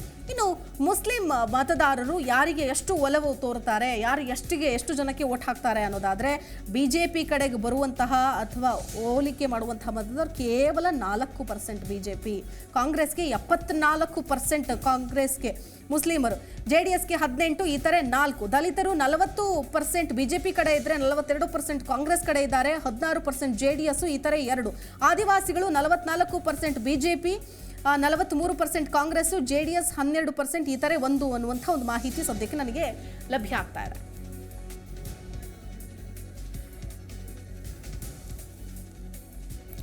ಓಕೆ ನಾನೀಗ ಹೇಳಿದೆ ಜಾತಿವಾರು ಲೆಕ್ಕಾಚಾರನೇ ಎಲ್ಲರಿಗೂ ಬಹಳ ಕುತೂಹಲ. ಯಾಕಂತಂದರೆ ಇದ್ರ ಮೇಲೆ ಅನೇಕ ಬಾರಿ ನಾವುಗಳು ಕೂಡ ಚರ್ಚೆ ಮಾಡ್ತಾ ಇರ್ತೀವಿ. ಜೊತೆಗೆ ನಮ್ಮ ಕಮ್ಯುನಿಟಿ ಅವ್ರಿಗೆ ನಾವು ವೋಟ್ ಹಾಕ್ತೀವಿ ಅಂತ ಜನರ ಬಾಯಿಂದ ಹೇಳೋದನ್ನು ಕೂಡ ನೀವು ಅನೇಕ ಬಾರಿ ಕೇಳಿರ್ತೀರಿ. ಇಲ್ಲಿ ಅಭಿವೃದ್ಧಿ ಲೆಕ್ಕಕ್ಕೆ ಬರಲ್ಲ, ಅವ್ರು ಏನು ಕೆಲಸ ಮಾಡಿದ್ರು ಅನ್ನೋದು ಲೆಕ್ಕಕ್ಕೆ ಬರಲ್ಲ. ಕೆಲವು ಬಾರಿ ಕೆಲವೊಂದು ಮತದಾರರ ಪ್ರಕಾರ ನಮ್ಮ ಜಾತಿಯವರೇ ಗೆಲ್ಲಬೇಕು, ನಮ್ಮ ಜಾತಿಯವರೇ ಮುಖ್ಯಮಂತ್ರಿ ಸ್ಥಾನಕ್ಕೆ ಹೋಗಬೇಕು, ನಮ್ಮ ಜಾತಿಯವರೇ ಇಂತಹ ಅಧಿಕಾರವನ್ನು ಹಿಡಿಬೇಕು ಅನ್ನೋ ಲೆಕ್ಕಾಚಾರಗಳಿರುತ್ತೆ. ಆ ಪ್ರಶ್ನೆಗೆ ಉತ್ತರವನ್ನು ಕೊಟ್ಟಿದ್ದಾರೆ KBS ಗೌಡ ಅವರಿಗೆ ನಾನು ಪ್ರಶ್ನೆ ಕೇಳ್ತೀನಿ. ಸರ್, ಸದ್ಯಕ್ಕೆ ನನ್ನ ಧ್ವನಿ ನಿಮಗೆ ಕೇಳ್ತಾ ಇದೆ ಅಂತ ಭಾವಿಸ್ತೀನಿ. ಈಗ ಒಂದೆರಡು ಪಾಯಿಂಟ್ಸನ್ನು ನಾನು ಏನು ಹೇಳಿದೆ ನಿಮ್ಮ ಮುಂದೆ ಇಡುವಂತಹ ಪ್ರಯತ್ನವನ್ನು ಕೂಡ ಮಾಡಿದೆ. ಏನು ಹೇಳ್ತೀರಿ ಇದಕ್ಕೆ? KBS ಗೌಡ ಅವ್ರು ನನ್ನ ಧ್ವನಿ ಕೇಳಿಸ್ತಾ ಇದೆಯಾ? ಈಗ ಕೇಳಿಸ್ತಾ ಇದೆ. Okay sir please. ವಾಯ್ಸ್ ತುಂಬಾ ಕಟ್ ಆಗ್ತಾ ಇತ್ತು, ನಾನು ಡ್ರೈವಿಂಗ್ ಅಲ್ಲಿ ಇದ್ದೀನಿ, ಹಾಗಾಗಿ ಒಂದು ಇಲ್ಲಿ ನೀವು ಏನು ಜಾತಿವಾರು ಅಂತ ಹೇಳಿದ್ರ, ನಿಜ ಜಾತಿವಾರುನೇ ನಡೀತದೆ ಕರ್ನಾಟಕದಲ್ಲಿ. ಅದು ತಪ್ಪು ಅಂತ ನಾನು ಯಾವತ್ತೂ ಹೇಳಲ್ಲ. ಯಾಕೆಂದ್ರೆ ನೀವು ನಾನು ಯಾಕೆ ಹೇಳ್ತೀನಿ ಅಂದ್ರೆ ತಪ್ಪು ಅಂತ ಹೇಳಲ್ಲ ಅಂದ್ರೆ, ನಾವು ಏನ್ ಮಾಡ್ತೀವಿ, ಒಂದು ಸಬ್ಜೆಕ್ಟ್ ತಗೋಬೋತೀವಿ, ಇಶ್ಯೂನ 2014 ಇಶ್ಯೂ ಬಂತು, ಅದು ಇನ್ನು ಭ್ರಷ್ಟಾಚಾರ ಅಂತ. ಇಶ್ಯೂ ಬಂದಾಗ ಯಾವ್ದೋ ಕ್ಯಾಸ್ಟ್ ಅಪ್ಪರ್ ಕ್ಯಾಸ್ಟ್ ಎತ್ಕೊಂಡು ಹೋಗ್ತಾರೆ. ಸೊ ಲೋಯರ್ ಕ್ಯಾಸ್ಟ್ ಅಲ್ಪಸಂಖ್ಯಾತ ದಲಿತ ಏನಿರುತ್ತಲ್ಲ, ಅರ್ಪಣೆ ಸಿಗದೇ ಇಲ್ಲ ಅವ್ರಿಗೆ, ರೂಲ್ಡ್ ಔಟ್, ಮಿಸ್ಡ್ ಔಟ್. ಅವ್ರಿಗೆ ಯಾವ್ದೇ ವಿಧವಾದ ಅರ್ಪಣೆ ಸಿಗಲ್ಲ. ಹಂಗಾದಾಗ ಯಾವ್ದೋ ಒಂದು ನಿಮ್ನ ವರ್ಗ ಒಂದು ಒಗ್ಗಟ್ಟಾಗಿ ಯುನೈಟ್ ಆಗಿ ನನ್ಗೊಬ್ಬ ರೆಪ್ರೆಸೆಂಟೇಟಿವ್ ಬೇಕು, ನಾವು ಒಂದಾಗ್ತೀವಿ, ನನ್ನೊಬ್ಬ CM ಬೇಕು, ನನ್ನೊಬ್ಬ MP ಬೇಕು, ನನ್ನೊಬ್ಬ MLA ಬೇಕು, ನನ್ನೊಬ್ಬ ಕಾರ್ಪೊರೇಟರ್ ಬೇಕು ಅಂತ ತಪ್ಪೇನಿಲ್ಲ ಅದ್ರಲ್ಲಿ. ಅದ್ರಲ್ಲಿ ಯಾವ್ದೇ ತಪ್ಪಿಲ್ಲ. ಅದು ಒಂದು ನೀವು ಒಂದು ದೃಷ್ಟಿ ನೋಡ್ತೀವಿ ನಾವು, ಏನೋ ಮೇಜರ್ ಇಶ್ಯೂ ಮಾಡ್ತಾ ಹೋಗುತ್ತೆ ಅಂತ. ಆದ್ರೆ ಮೇಜರ್ ಇಶ್ಯೂ ಹೆಸರಿನಲ್ಲಿ ಬೇರೆಯವ್ರಿಗೆ ವಂಚನೆ ನಡೀತದಿಲ್ಲ, ಅದನ್ನು ಅರ್ಥ ಮಾಡ್ಕೋಬೇಕು ನಾವು. ಮೇಜರ್ ಇಶ್ಯೂ ತರ್ತೀವಿ, ಏನೋ ಒಂದು ಭ್ರಷ್ಟಾಚಾರ ನಡೀತದೆ ಅಂದ್ಬಿಟ್ಟು, ಇವಾಗ ಉದಾಹರಣೆಗೆ ನೀವು ಬೆಂಗಳೂರು ಸೌತಲ್ಲಿ ಕೆಲ್ಸ್ಕೊಂಡ್ರಿ ಸೂರ್ಯನ್ನ ಅಲ್ವಾ, ಎಷ್ಟು ಜನ ಬ್ರಾಹ್ಮಣರು ಇದಾರೆ ಅಲ್ಲಿ, ಎಷ್ಟು ಜನಸಂಖ್ಯೆ ಎಷ್ಟಿದೆ, ಬೇರೆಯವ್ರು ಎಷ್ಟಿದ್ದಾರೆ, ಮುಸ್ಲಿಮ್ಸ್ ಎಷ್ಟಿದ್ದಾರೆ, ಸಿಕ್ಕಿದ್ಯಾ? ಸೊ ಅವರ ಜನಸಂಖ್ಯೆಗೆ ಅನುಗುಣವಾಗಿ ಅವ್ರಿಗೆ ಒಂದು ರೆಪ್ರೆಸೆಂಟೇಟಿವ್ ಸಿಗದೆ ಇದ್ದಾಗ ಈ ತರ ಒಂದು ಬರ್ತದೆ. ನಾನು ಜನಜಾತಿಯನ್ನ ನನ್ನ ನೋಡ್ಬೇಕಲ್ಲಿ, ಆ ಸ್ಥಾನದಲ್ಲಿ ನನ್ನ ಪ್ರತಿನಿಧಿಸ್ಬೇಕು, ನನ್ನ ಸಮಸ್ಯೆಗಳನ್ನ ಸಂಸದಲ್ಲಿ ಪ್ರತಿನಿಧಿಸ್ಬೇಕು, ನನ್ನ ಸಮಸ್ಯೆಗಳನ್ನ ಹೇಳ್ಬೇಕು ಅಂತ. ಇವಾಗ ಮುಸ್ಲಿಮ್ಸ್ 17 ಜನ ಇದ್ರು, 16 MLAಗಳಿದ್ರು. 5 ಬಂದ್ಮೇಲೆ ಅದು 6 ಜನ ಕೇಳ್ಕೊಂಡಿದೆ. ಇವಾಗ 4% ಮುಸ್ಲಿಂ ಕೋಟ ಕಿತ್ತಾಕ್ದಾಗ ಅನ್ಸಲ್ತು ಅವ್ರಿಗೆ, ನನ್ನೊಬ್ಬ ರೆಪ್ರೆಸೆಂಟೇಟಿವ್ ವಿಧಾನಸಭೆ ಇದ್ದಿದ್ದು ಹಿಂಗೆ ಆಯ್ತಿತ್ತು ಅಂತ, ಆಯ್ತು ಫೈಟ್ ಮಾಡ್ತಾ ಇದೆ ಅನ್ಸಲ್ಲ ಅವ್ರಿಗೆ, ಅನ್ಸುತ್ತೆ. ಸೊ ಅಬ್ವಿಯಸ್ಲಿ ಅವಾಗ ನನ್ ಜಾತಿಯವನು, ನನ್ ಮುಸ್ಲಿಂ ಜಾತಿಯವನು ಅಲ್ಲೊಬ್ಬ ಇರ್ಬೇಕು ಅಂತ ಅನ್ಸುತ್ತೆ. ಯಾಕೆ ನಾನು ಪ್ರೊಟೆಕ್ಟ್ ಮಾಡ್ಕೋತಾನೆ, ನಾನು ರೈಟ್ಸ್ ಅಂತಕ್ಕಂಥದ್ದು. ಸೊ ಅದ್ರಲ್ಲಿ ಯಾವುದೇ ವಿಧವಾದ ತಪ್ಪೇನಿಲ್ಲ. ಅದು ಒಂದು ಯಾಕೆ ತಪ್ಪಿಲ್ಲ ಅಂದಾಗ, ಬೇರೆ ಆಂಗಲ್ ನೋಡಿದಾಗ ಅದು ಅವರ ಒಂದು ನಿಮ್ನ ವರ್ಗಗಳನ್ನ ಪ್ರೊಟೆಕ್ಟ್ ಮಾಡ್ಕೋತಾರೆ. ಏನಾಗ್ತದೆ ಅಂದ್ರೆ, ಅದರ್ವೈಸ್ ಈ ಬಲಿಷ್ಠ ಜಾತಿಗಳು ನಿಮ್ನ ವರ್ಗಗಳನ್ನ ಫೀಲ್ ಮಾಡ್ಕೋತಾ ಇರ್ತಾರೆ in the name of issues. Angle ನಾವು ಕೆಟ್ಟ ಆಂಗಲ್ ನೋಡೋಂಗಿಲ್ಲ ಅದನ್ನ, ಇದು ಒಳ್ಳೆ ಆಂಗಲ್ ಇದೆ ಅದ್ರಲ್ಲಿ, ಅದೇನ್ ಯಾವುದೇ ತಪ್ಪಿಲ್ಲ. ನೀವು ಆಮೇಲೆ ನೀವು ಇಲ್ಲೇನ್ ಡೇಟಾ ಕೊಡ್ತಾ ಇದೀರಲ್ಲ, samples is too less, 2 lakh ತಿಂದ್ರೆ ಟೂ ಲೋ. ಆಮೇಲೆ ಸೆಕೆಂಡ್ ಥಿಂಗ್, ನಿಮ್ಮ ಮಿಸ್ಟರ್ ಶುಕ್ಲಾ ಅವರು ಏನೋ ಕೊನೆ ಮಾಡಕ್ ಟ್ರೈ ಮಾಡ್ತಾ ಇದ್ರೆ, that I cannot understand, please tell him to speak in English. ಅದು ರೈಸ್ ಮಾಡಿದೆ ನನ್ನ ಕನ್ಸರ್ನ್, ಬಟ್ ನಿಮ್ಗೆ ಮ್ಯೂಟ್ ಮಾಡಿದೆ. ಸರ್ ನಾನು ನಿಮಗೆ ಒಂದು ಕಾಪಿನೇ ಕಳಿಸ್ಕೊಡ್ತೀವಿ ನಿಮಗೆ, ಏನು ಕ್ವೆಶನ್ಸ್ ಏನಿತ್ತು, ಯಾವ ಆಯಾಮದ ಮೇಲೆ ನಾವು ಪ್ರಶ್ನೆ ಕೇಳಿದ್ದೀವಿ, ಉತ್ತರ ಏನಾಗಿತ್ತು ಅಂತ. ಎಸ್, ಅವರ ಒಂದು ಪಾಯಿಂಟ್ ಏನು ಅಂತಂದ್ರೆ, what the survey is conducted, the number of surveyors in the different constituency, that number is two less, we can't judge completely he is telling what is Too your less, opinion too for less, that. too less. wait sir KBS ಗೌಡ್ರೆ ಒಂದು ನಿಮಿಷ ನಾನು ಅವ್ರಿಗೆ ಪ್ರಶ್ನೆ ಕೇಳಿದ್ದೀನಿ, he will answer for that. Yes. मैं JDS. थोड़ा जी से एक रिवर्स सवाल पूछता हूँ कि उनके हिसाब से कौन सा सैंपल साइज होना चाहिए जिससे कि No, no, सैंपल को please, English, सही English. मानेंगे। पहली चीज देखिए, पहली चीज ये है ಸರ್ ನಾನು ಕನ್ವೆ ಮಾಡ್ತೀನಿ ಸರ್, ನಾನು ನಿಮಗೆ कन्वे पहली ಮಾಡ್ತೀನಿ. चीज तो ये है कि सर्वे में जो सैंपलिंग होती है वो रैंडम है, ठीक है। उसमें कुछ ऐसा नहीं है कि जेडीएस के एरिया से हमने बहुत सैंपल उठाए हैं या कांग्रेस के एरिया से ज्यादा। Sir, one second, sir. Let him answer first. Let him answer first. Then we'll comment on that. Yes. ठीक है। और दूसरी चीज़ है कि अगर जैसे मैं एक टेक्निकल चीज़ आपको बताऊं कि क्यों ओपिनियन पोल की तुलना में एग्जिट पोल कंपैरेटिवली सही होते हैं, उसका कारण ये है कि ओपिनियन पोल में जैसे अभी आप बहुत सारे सवाल पूछ रहे हैं, 10 से 12 सवालों की एक बैटरी ऐसी है कि इसमें आप एमएलए का परफॉर्मेंस पूछ रहे हैं। जब आप एग्जिट पोल में जाते हैं, एग्जिट पोल मतलब कि जिस दिन इलेक्शन जो है कंडक्ट हो रहा हो, पोलिंग हो रही हो, उस दिन आप सिर्फ 2 सवाल पूछते हैं। एक कि लास्ट टाइम आपने किसको वोट किया था और इस बार आप किसको वोट कर रहे हैं। Okay. और वो जब सैंपल साइज होता है तो क्योंकि ये 2 सवाल पूछने में और आपकी जाति क्या है, ठीक, क्योंकि जाति जो है एक सोशल रियलिटी है। कोई भी जितने यहाँ पार्टीज के रिप्रेजेंटेटिव बैठे हैं इनमें से कोई ये नहीं कह सकता कि नहीं साहब जो है जाति कोई फैक्टर ही नहीं है। अगर जाति कोई फैक्टर नहीं है तो इनकी लिस्ट उठा के देखी जाए, इन्होंने जिन एरिया में जिन कास्ट का रिप्रेजेंटेशन ज्यादा है उसी के प्रोपोर्शन में इन्होंने टिकट दिए हैं और पार्टी लेवल पे इन्होंने ऐसा किया है। और ये इसी स्टेट में नहीं, कर्नाटका में ही ऐसा नहीं है, ये यूपी में भी ऐसा होता है, बिहार में भी ऐसा होता है। तो पहली चीज तो ये है कि सर्वे की फाइंडिंग्स पे हम चर्चा करें तो समय का बेहतर यूटिलाइजेशन हो पाएगा। सर्वे हम कोई आज से नहीं कर रहे हैं, सर्वे करते हमें 14 साल हो गए हैं। और दूसरी चीज़ है कि मैं इन सब चीज़ों को बोलना नहीं चाहता कि पॉलिटिकल पार्टी में जो ये कहने कि नहीं सिर्फ इंटरनल असेसमेंट में भी सर्वे एजेंसियों की मदद ली जाती है, ये पूरी तरीके से एक्सपर्ट एजेंसीज ही करती हैं। पॉलिटिकल पार्टी कोई भी, मैं ये दावे से कह सकता हूं कि कोई भी पॉलिटिकल पार्टी ये दावा नहीं कर सकती कि नहीं वो किसी भी सर्वे एजेंसी की कोई मदद किसी भी स्टेप में नहीं लेते हैं। तो बार बार ये चर्चा नहीं की जानी चाहिए कि नहीं साहब ये जो सैंपलिंग कैसे की गई है, जो सैंपल का साइज क्या है। सैंपल साइज तय बात सी है कि जब भी आप किसी स्टेट में, हम कोई इलेक्शन कमीशन या काउंटिंग नहीं कर रहे हैं, हम सैंपलिंग का अर्थ सिर्फ ये होता है कि सभी ग्रुप्स का रिप्रेजेंटेशन हो, जितना संभव हो सके, महिलाओं पुरुषों का एक लॉजिकल बैलेंस हो। और दूसरा है कि असेंबली का साइज इलेक्शन कमीशन ही निर्धारित करता है और लगभग सारी असेंबली के जो इलेक्टोरेट साइज है और उनका जो पोलिंग बूथ का नंबर है वो फिक्स होता है, उसमें हमारा कोई इंटरफेरेंस नहीं है। पोलिंग बूथ्स का सिलेक्शन ऐसे होता है कि हम पोलिंग बूथ नंबर 1 2 3 4 ये करके नहीं करते हैं। Polling number random access software आता है, रैम उसको बोलते हैं, ठीक, जिसके थ्रू आप सीधे डाल देते हैं कि पोलिंग बूथ नंबर अगर 280 पोलिंग बूथ्स किसी कॉन्स्टिट्यूंसी में टोटल हैं तो आप डाल देंगे कि 1/4 ऑफ द पोलिंग बूथ उठाने हैं। तो वो पहला, तीसरा, 8वां, 22वां, 24वां, 28वां, 65वां ऐसे ले सकता है। मुझे लगता है कि मैं सर्वे के तरीके पे काफ़ी कुछ बता चुका हूँ। फाइंडिंग्स पे अगर डिस्कशन करेंगे तो ज़्यादा पॉजिटिव तरीके से चर्चा जो है आगे बढ़ सकेगी।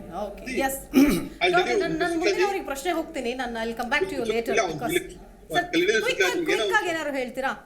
ಇವಾಗ ಏನಾಗ್ತದೆ ಗೊತ್ತಾ, ಇಲ್ಲಿ ಇವ್ರೇನ್ ಸ್ಯಾಂಪಲ್ ಮಾಡಿದಾರಲ್ಲ, ಉದಾಹರಣೆಗೆ ಒಂದು ಸೇಮ್ ಪಾಯಿಂಟ್ ಅಗೇನ್, ಕುಮಾರಸ್ವಾಮಿ ಅವರಿಗೆ 11% ಜನ ಬೂತ್ ಅಂತ ಹೇಳಿದ್ದಾರೆ, ಬೊಮ್ಮಾಯಿಗೆ 17%. That is not acceptable at all. ಯಾರು ಕೇಳೋದು ನೀವು ಕೇಳೋದು ಹಂಗೆ ಹೇಳ್ತೀರಾ, ಬಟ್ ರಿಪೋರ್ಟ್ ಹೇಳ್ತಾ ಇದ್ದಾರೆ. ಯಾಕೆ ಎಂದು ಸರ್ವೆ ನಾವು ಸುಳ್ಳು ಅಂತ ಹೇಳ್ತಾ ಇಲ್ಲ. ಯಾಕೆ ತಪ್ಪು ಬರುತ್ತೆ ಸರ್ವೆಗಳು ಅಂದ್ರೆ, ಉದಾಹರಣೆಗೆ ಒಂದು ಯಾವ್ದೋ ಕ್ಯಾಸ್ಟ್ ತಗೊಳ್ಳಿ, ಫಾರ್ ಎಕ್ಸಾಂಪಲ್ ಒಂದು ಕ್ಯಾಸ್ಟ್, ಒಂದು ಮುಸ್ಲಿಂ ಕ್ಯಾಸ್ಟ್ ಅಂತ ಕೇಳೋಣ, ಫಾರ್ ಎಕ್ಸಾಂಪಲ್ ತಗೊಳ್ಳೋಣ. ಮುಸ್ಲಿಂ ಕ್ಯಾಸ್ಟ್ ಎಲ್ಲಾ ಕಾನ್ಸ್ಟಿಟ್ಯೂನ್ಸಿ 10,000 ವೋಟ್ ಇರುತ್ತೆ ಅಂತ ಹೇಳಿ, ಎಲ್ಲಾ ಕಾನ್ಸ್ಟಿಟ್ಯೂನ್ಸಿ ಇರ್ತದೆ. ಅವಾಗ ಅವ್ರದ್ದು ಪಾಪ್ಯುಲೇಷನ್ ಎಷ್ಟಾಗುತ್ತೆ? ನೀವು ಸರ್ವೆ ಮಾಡ್ತೀರಾ ಯಾರು ಆಗ್ಬೇಕು ಸಿಎಂ ಅಂತ, ಉದಾಹರಣೆಗೆ ಎಲ್ಲಾ ಕಾನ್ಸ್ಟಿಟ್ಯೂನ್ಸಿ 10,000 ಸಿಎಂ ಆಗಿರೋದ್ರಿಂದ, ಅವ್ರು 10,000 ಜನಸಂಖ್ಯೆ ಇರೋದ್ರಿಂದ ಅವ್ರಿಗೆ ನಿಮ್ಮ ಸರ್ವೆದಲ್ಲಿ ಏನ್ ಬರುತ್ತೆ ರಿಪೋರ್ಟ್ ಅಂದ್ರೆ ಮುಸ್ಲಿಂ ಸಿಎಂ ಆಗ್ಬೇಕು ಅಂತ ಬರ್ತದೆ. ಯಾಕಂದ್ರೆ 10,000 ಜನ ಇದಾರೆ. ಇದಕ್ಕೆ ನಾನು ಉತ್ತರ ಕೊಟ್ಟು ಬಿಡ್ತೀನಿ. ಅವ್ರು ಏನು ಹೇಳಿದ್ರು ಅಲ್ಲ ಮಿಸ್ಲೀಡ್ ಆಗೋದು ಬೇಡ, ಏನು ಅಂತಂದ್ರೆ ಅಂದ್ರೆ ಗೌಡ್ರೆ ಒಂದ್ ನಿಮಿಷ They are not into one single area political constituency. ಹೌದು ಸರ್, ಹೆಂಗ್ ಗೊತ್ತಾ ಅಂದ್ರೆ ಯಾವುದೇ ಪ್ರಿಜುಡೈಸ್ ಇರೋದಿಲ್ಲ ಅಥವಾ ಇಂಥವ್ರಿಗೆ ನಾವು ಪ್ರಶ್ನೆ ಕೇಳಬೇಕು ಅನ್ನೋದನ್ನ ಫಸ್ಟೇ ಡಿಸಿಷನ್ ತೆಗೆದುಕೊಂಡಿರೋದಿಲ್ಲ. ಸೊ ಅದು ಕೂಡ ಡಿಫರೆಂಟ್ ಬೂತ್ ಹೋಗಿ ಪ್ರಶ್ನೆಗಳನ್ನ ರ್ಯಾಂಡಮ್ ಆಗಿ ಕೇಳೋದು. ಸೊ ಅದರಲ್ಲಿ ಬಂದದನ್ನ ನಾವು ಪರ್ಸೆಂಟೇಜ್ ವೈಸ್ ನಾವು ಕೊಡ್ತಾ ಇದೀವಿ. There is a problem here. There is a problem here. ನಾನು ಹೇಳ್ತಾ ಇದೀನಿ ಇವಾಗ, ನಾನು ಒಂದು ಎಕ್ಸಾಮ್ ಅರ್ಥ ಮಾಡ್ಕೊಳ್ಳೋದು. ಸಿಂಪಲ್ ಎಕ್ಸಾಂಪಲ್, ಒಕ್ಕಲಿಗರು ಇದ್ದಾರೆ ಅನ್ಕೊಳ್ಳಿ, ಒಕ್ಕಲಿಗ ವರ್ಸಸ್ SC ತಗೊಳ್ಳಿ, ಎಕ್ಸಾಂಪಲ್ ತಗೊಳ್ಳೋಣ. SC ಕಮ್ಯುನಿಟಿ ಜಾಸ್ತಿ ಇದೆ ಅನ್ಕೊಳ್ಳಿ for theoretical purpose and it is true also, okay. ಆದ್ರೆ SC ಕಮ್ಯುನಿಟಿ MLA ಎಷ್ಟು ಜನ ಆಗ್ತಾರೆ? ಆಗಲ್ಲ. ಯಾಕೆ ಆಗಲ್ಲ ಅಂದ್ರೆ ಇದು ಸ್ಪ್ಲಿಟ್ ಆಗ್ಬಿಟ್ಟಿದ್ದಾರೆ ಥ್ರೂ ಔಟ್ ಕರ್ನಾಟಕ. ಅರ್ಥ ಆಯ್ತಾ? ಒಕ್ಕಲಿಗರು ಜಾಸ್ತಿ ಯಾಕೆ ಆಗ್ತಾರೆ, ಲಿಂಗಾರ್ ಜಾಸ್ತಿ ಯಾಕೆ ಆಗ್ತಾರೆ ಅಂದ್ರೆ ಒಂದು ಏರಿಯಾಕ್ಕೆ ಸೀಮಿತವಾಗಿದ್ದಾರೆ.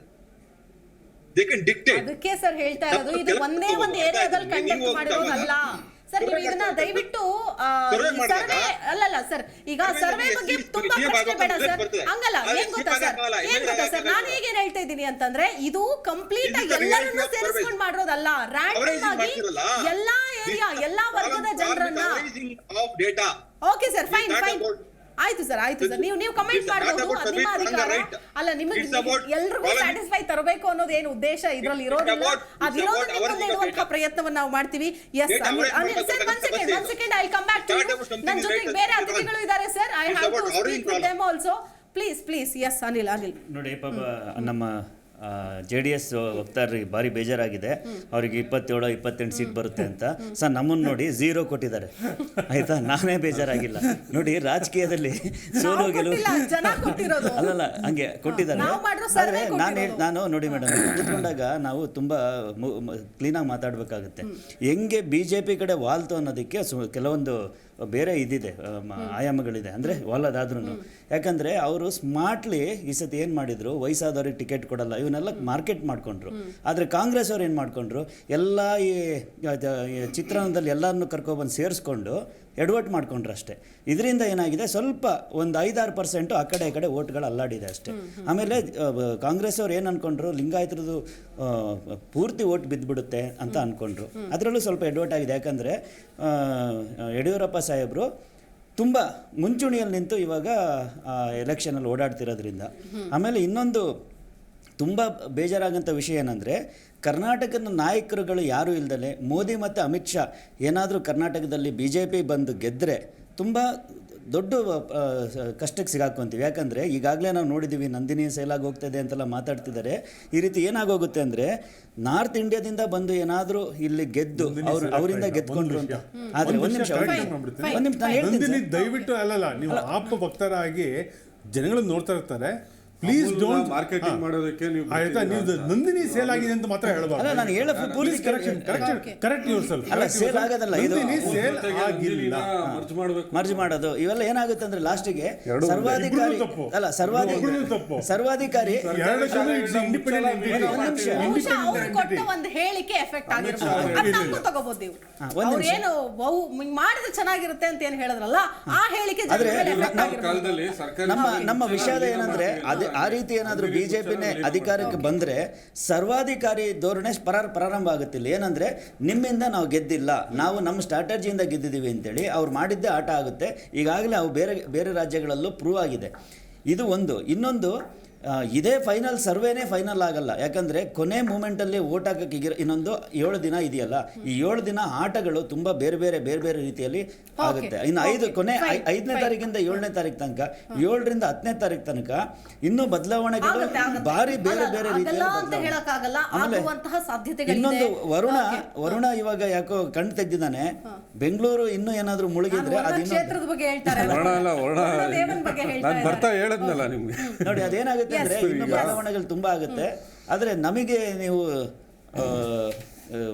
JDSಗೆ ಸ್ವಲ್ಪ 30 ಕೊಟ್ಟಿದ್ರೆ, ನಮಗೆ 0 ಕೊಟ್ಟಿದ್ರೆ, ಆದರೆ ನಾವು ಮೇಲ್ ಬರ್ತಿರೋ ಪಾರ್ಟಿ, ನಮಗೇನು ಬೇಜಾರಿಲ್ಲ. ಓಕೆ, ನಿಮ್ಮ ಪ್ರಕಾರ ಏನು ಸರ್, ಈಗ ಏನು ಉತ್ತರ ಬರಬಹುದು ಅಂತ ನಿಮ್ಮ ಪ್ರಕಾರ, ನಿಮ್ಮ ಪಕ್ಷದ ಕೇಳ್ತಾ ಇದ್ದೀನಿ. ನೋಡಿ ಮೇಡಮ್, ನಾವು 10 ವರ್ಷದಲ್ಲಿ ನ್ಯಾಷನಲ್ ಪಾರ್ಟಿ ಆಗಿದ್ದೀವಿ. ನಮಗೆ ತುಂಬ ನಾನು ಈ ಸಂದರ್ಭದಲ್ಲಿ ದೇವೇಂದ್ರ ಶುಕ್ಲಾ ಅವರಿಗೆ ಒಂದು ಪ್ರಶ್ನೆ ಕೇಳೋದಕ್ಕೆ ಇಷ್ಟಪಡ್ತೀನಿ. Did you have had an option of AAP in the Karnataka? JDS, Congress and BJP. With that, did you had an option of AAP? Yes, we have option of AAP and the AAP is included in others.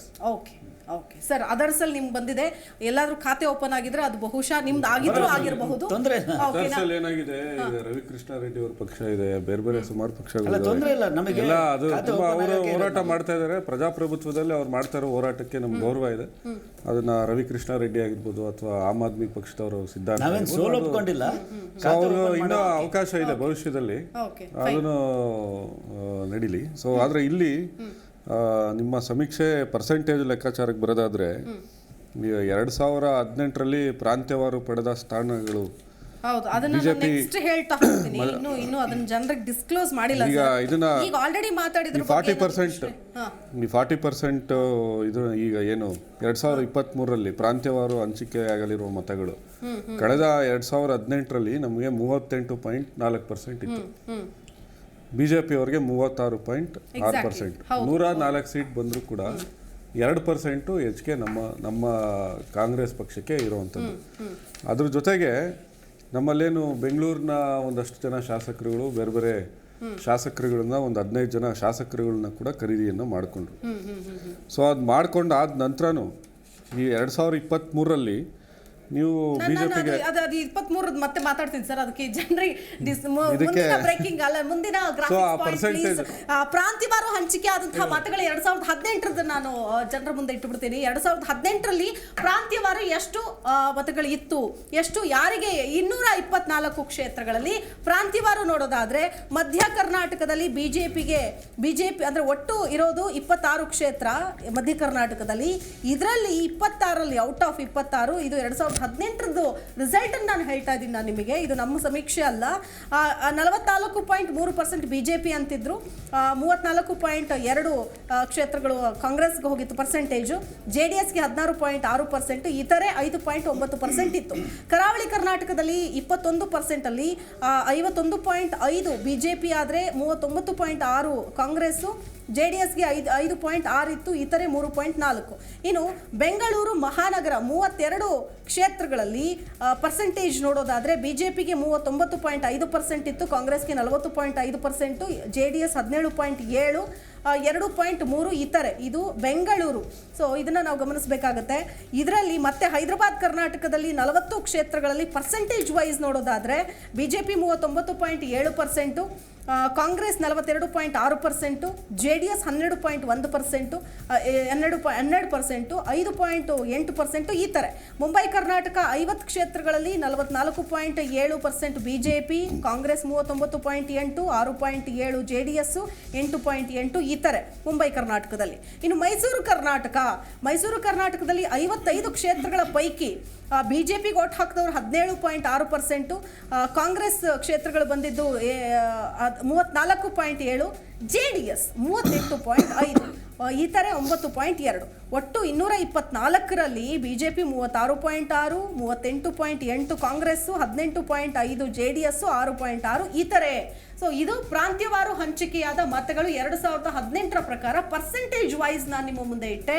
ಇನ್ನು ಇವಾಗ G Kannada news ನಡೆಸಿದ survey ಪ್ರಕಾರ ಏನು ಬರ್ತಾ ಇದೆ percentage, ಇದು ಕೇವಲ percentage. ನಾನು ಕಂಪ್ಲೀಟ್ ಆಗಿ ವೋಟರ್ಸ್ ಅಥವಾ ಎಷ್ಟು ಯಾರಿಗೆ ಯಾವ ಪಕ್ಷಕ್ಕೆ ಎಷ್ಟು ಬಂತು ಅನ್ನೋದನ್ನು ಹೇಳ್ತಾ ಇಲ್ಲ.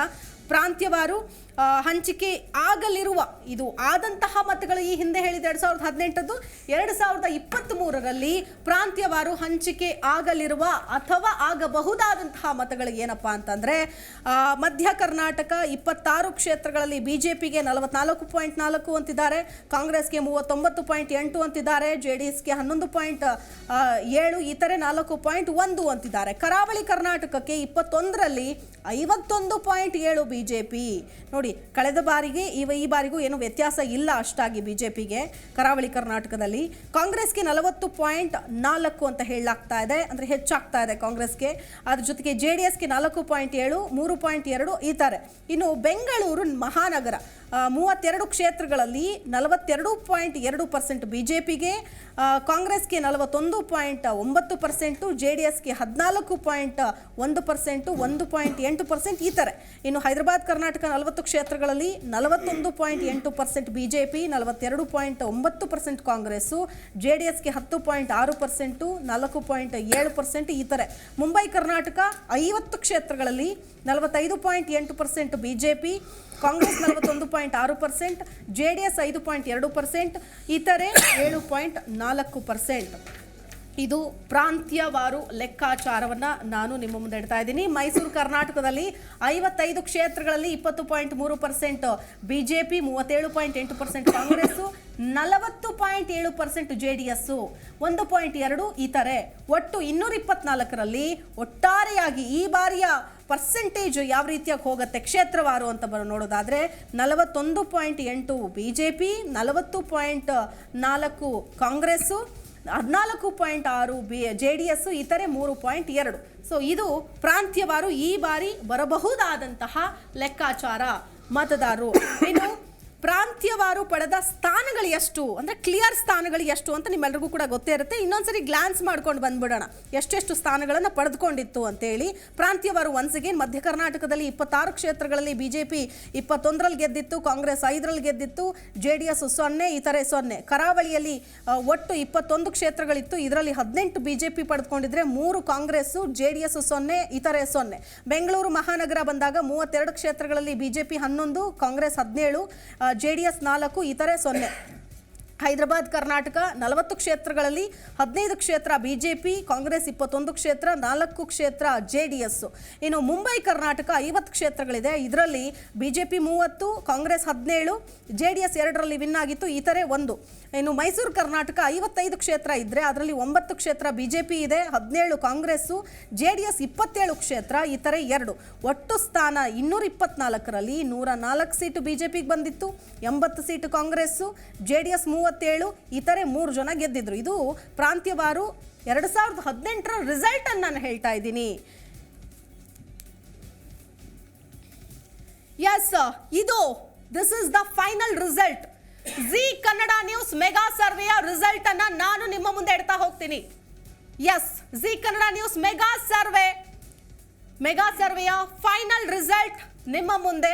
2023ರಲ್ಲಿ ಬರಬಹುದಾದಂತಹ ಸ್ಥಾನಗಳು ಪ್ರಾಂತ್ಯವಾರು ಲೆಕ್ಕಾಚಾರವನ್ನ ನಾನು ನಿಮ್ಮ ಮುಂದೆ ಇಡ್ತಾ ಹೋಗ್ತೀನಿ. ಎಷ್ಟು ಸ್ಥಾನ ಯಾವ ಪಕ್ಷಕ್ಕೆ, ಯಾವ ಪಕ್ಷ ಠೇವಣಿ ಕಳ್ಕೊಳ್ಳುತ್ತೆ, ಯಾವ ಪಕ್ಷ ಕಡಿಮೆ ಆಗತ್ತೆ, ಯಾವ ಪಕ್ಷ ಮೈನಸ್ ಆಗತ್ತೆ, ಕಳೆದ ಬಾರಿಗೂ ಈ ಬಾರಿಗೂ ಇರೋ ವ್ಯತ್ಯಾಸ ಏನು. The final result is here. ಆ ಫೈನಲ್ ರಿಸಲ್ಟ್ ಅನ್ನ ನಿಮ್ಮ ಮುಂದೆ ಇಟ್ಟುಬಿಡ್ತೀನಿ. ಈಗ ಪ್ರಾಂತ್ಯವಾರು ನೋಡೋದಾದ್ರೆ ಮಧ್ಯ ಕರ್ನಾಟಕದಲ್ಲಿ 26 ಕ್ಷೇತ್ರಗಳಲ್ಲಿ BJP 18ರಿಂದ 23, ಕಾಂಗ್ರೆಸ್ 3ರಿಂದ 8, JDS 0, ಇತರೆ 0. ಕರಾವಳಿ ಕರ್ನಾಟಕದ ರಿಸಲ್ಟ್ ನೋಡೋದಾದ್ರೆ ಒಟ್ಟು 21 ಕ್ಷೇತ್ರ ಇದ್ರೆ 15ರಿಂದ 20ರಲ್ಲಿ BJP ಗೆಲ್ಲೋ ಸಾಧ್ಯತೆ ಇದೆ.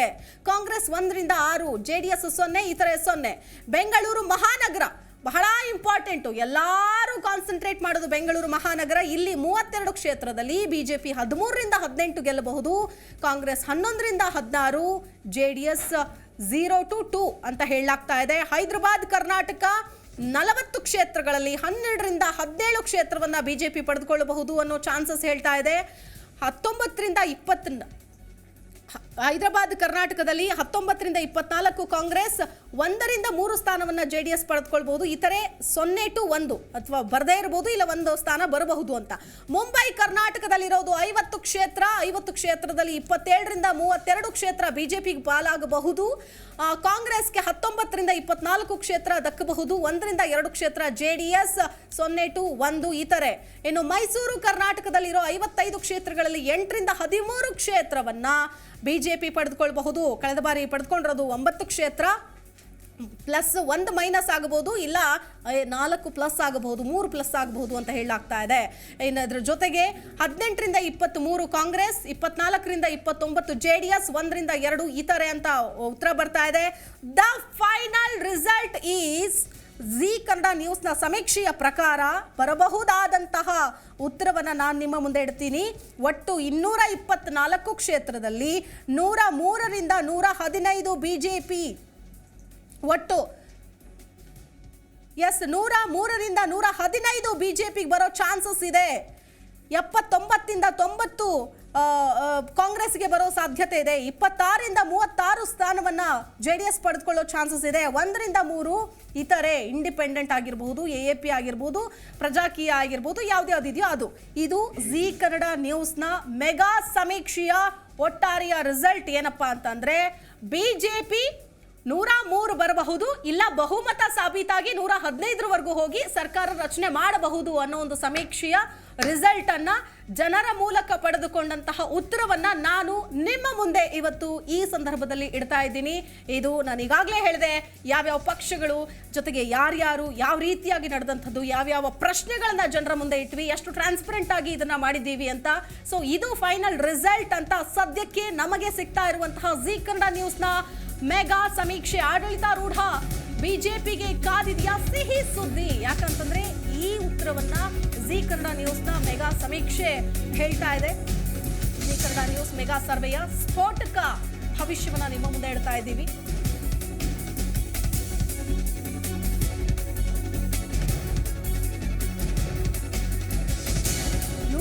ರಿಂದ 115 ಬಿಜೆಪಿ, 79ರಿಂದ 91 ಕಾಂಗ್ರೆಸ್, JDS 26ರಿಂದ 36, ಇತರೆ 1ರಿಂದ 3 ಸ್ಥಾನ ಅಂತ ಹೇಳ್ತಾ ಇದೆ ಜಿ ಕನ್ನಡ ನ್ಯೂಸ್ನ ನಿಮ್ಮ ಜಿ ಕನ್ನಡ ನ್ಯೂಸ್ನ ಸಮೀಕ್ಷೆಯ ರಿಸಲ್ಟ್ ಅನ್ನ ಫೈನಲ್ ಆಗಿ ನಾನು ನಿಮ್ಮ ಮುಂದೆ ಇಡುವಂತಹ ಪ್ರಯತ್ನವನ್ನ ಮಾಡಿದ್ದೀನಿ. ಸೊ ಇದೇ ಆಗಬಹುದು ಅಥವಾ ಇನ್ನೊಂದಷ್ಟು ಫ್ಯಾಕ್ಟರ್ಸ್ ಬಂದು ಒಂದಷ್ಟು ಬದಲಾವಣೆಗಳು ಅಲ್ಲಿ ಇಲ್ಲಿ ಬದಲಾವಣೆಗಳು ಆದರೂ ಕೂಡ ಆಗಬಹುದು. ಇದು ಜಿ ಕನ್ನಡ ನ್ಯೂಸ್ ಬಹಳ ಪಕ್ಕಾ ನಡೆಸಿದಂತಹ ಸಮೀಕ್ಷೆ.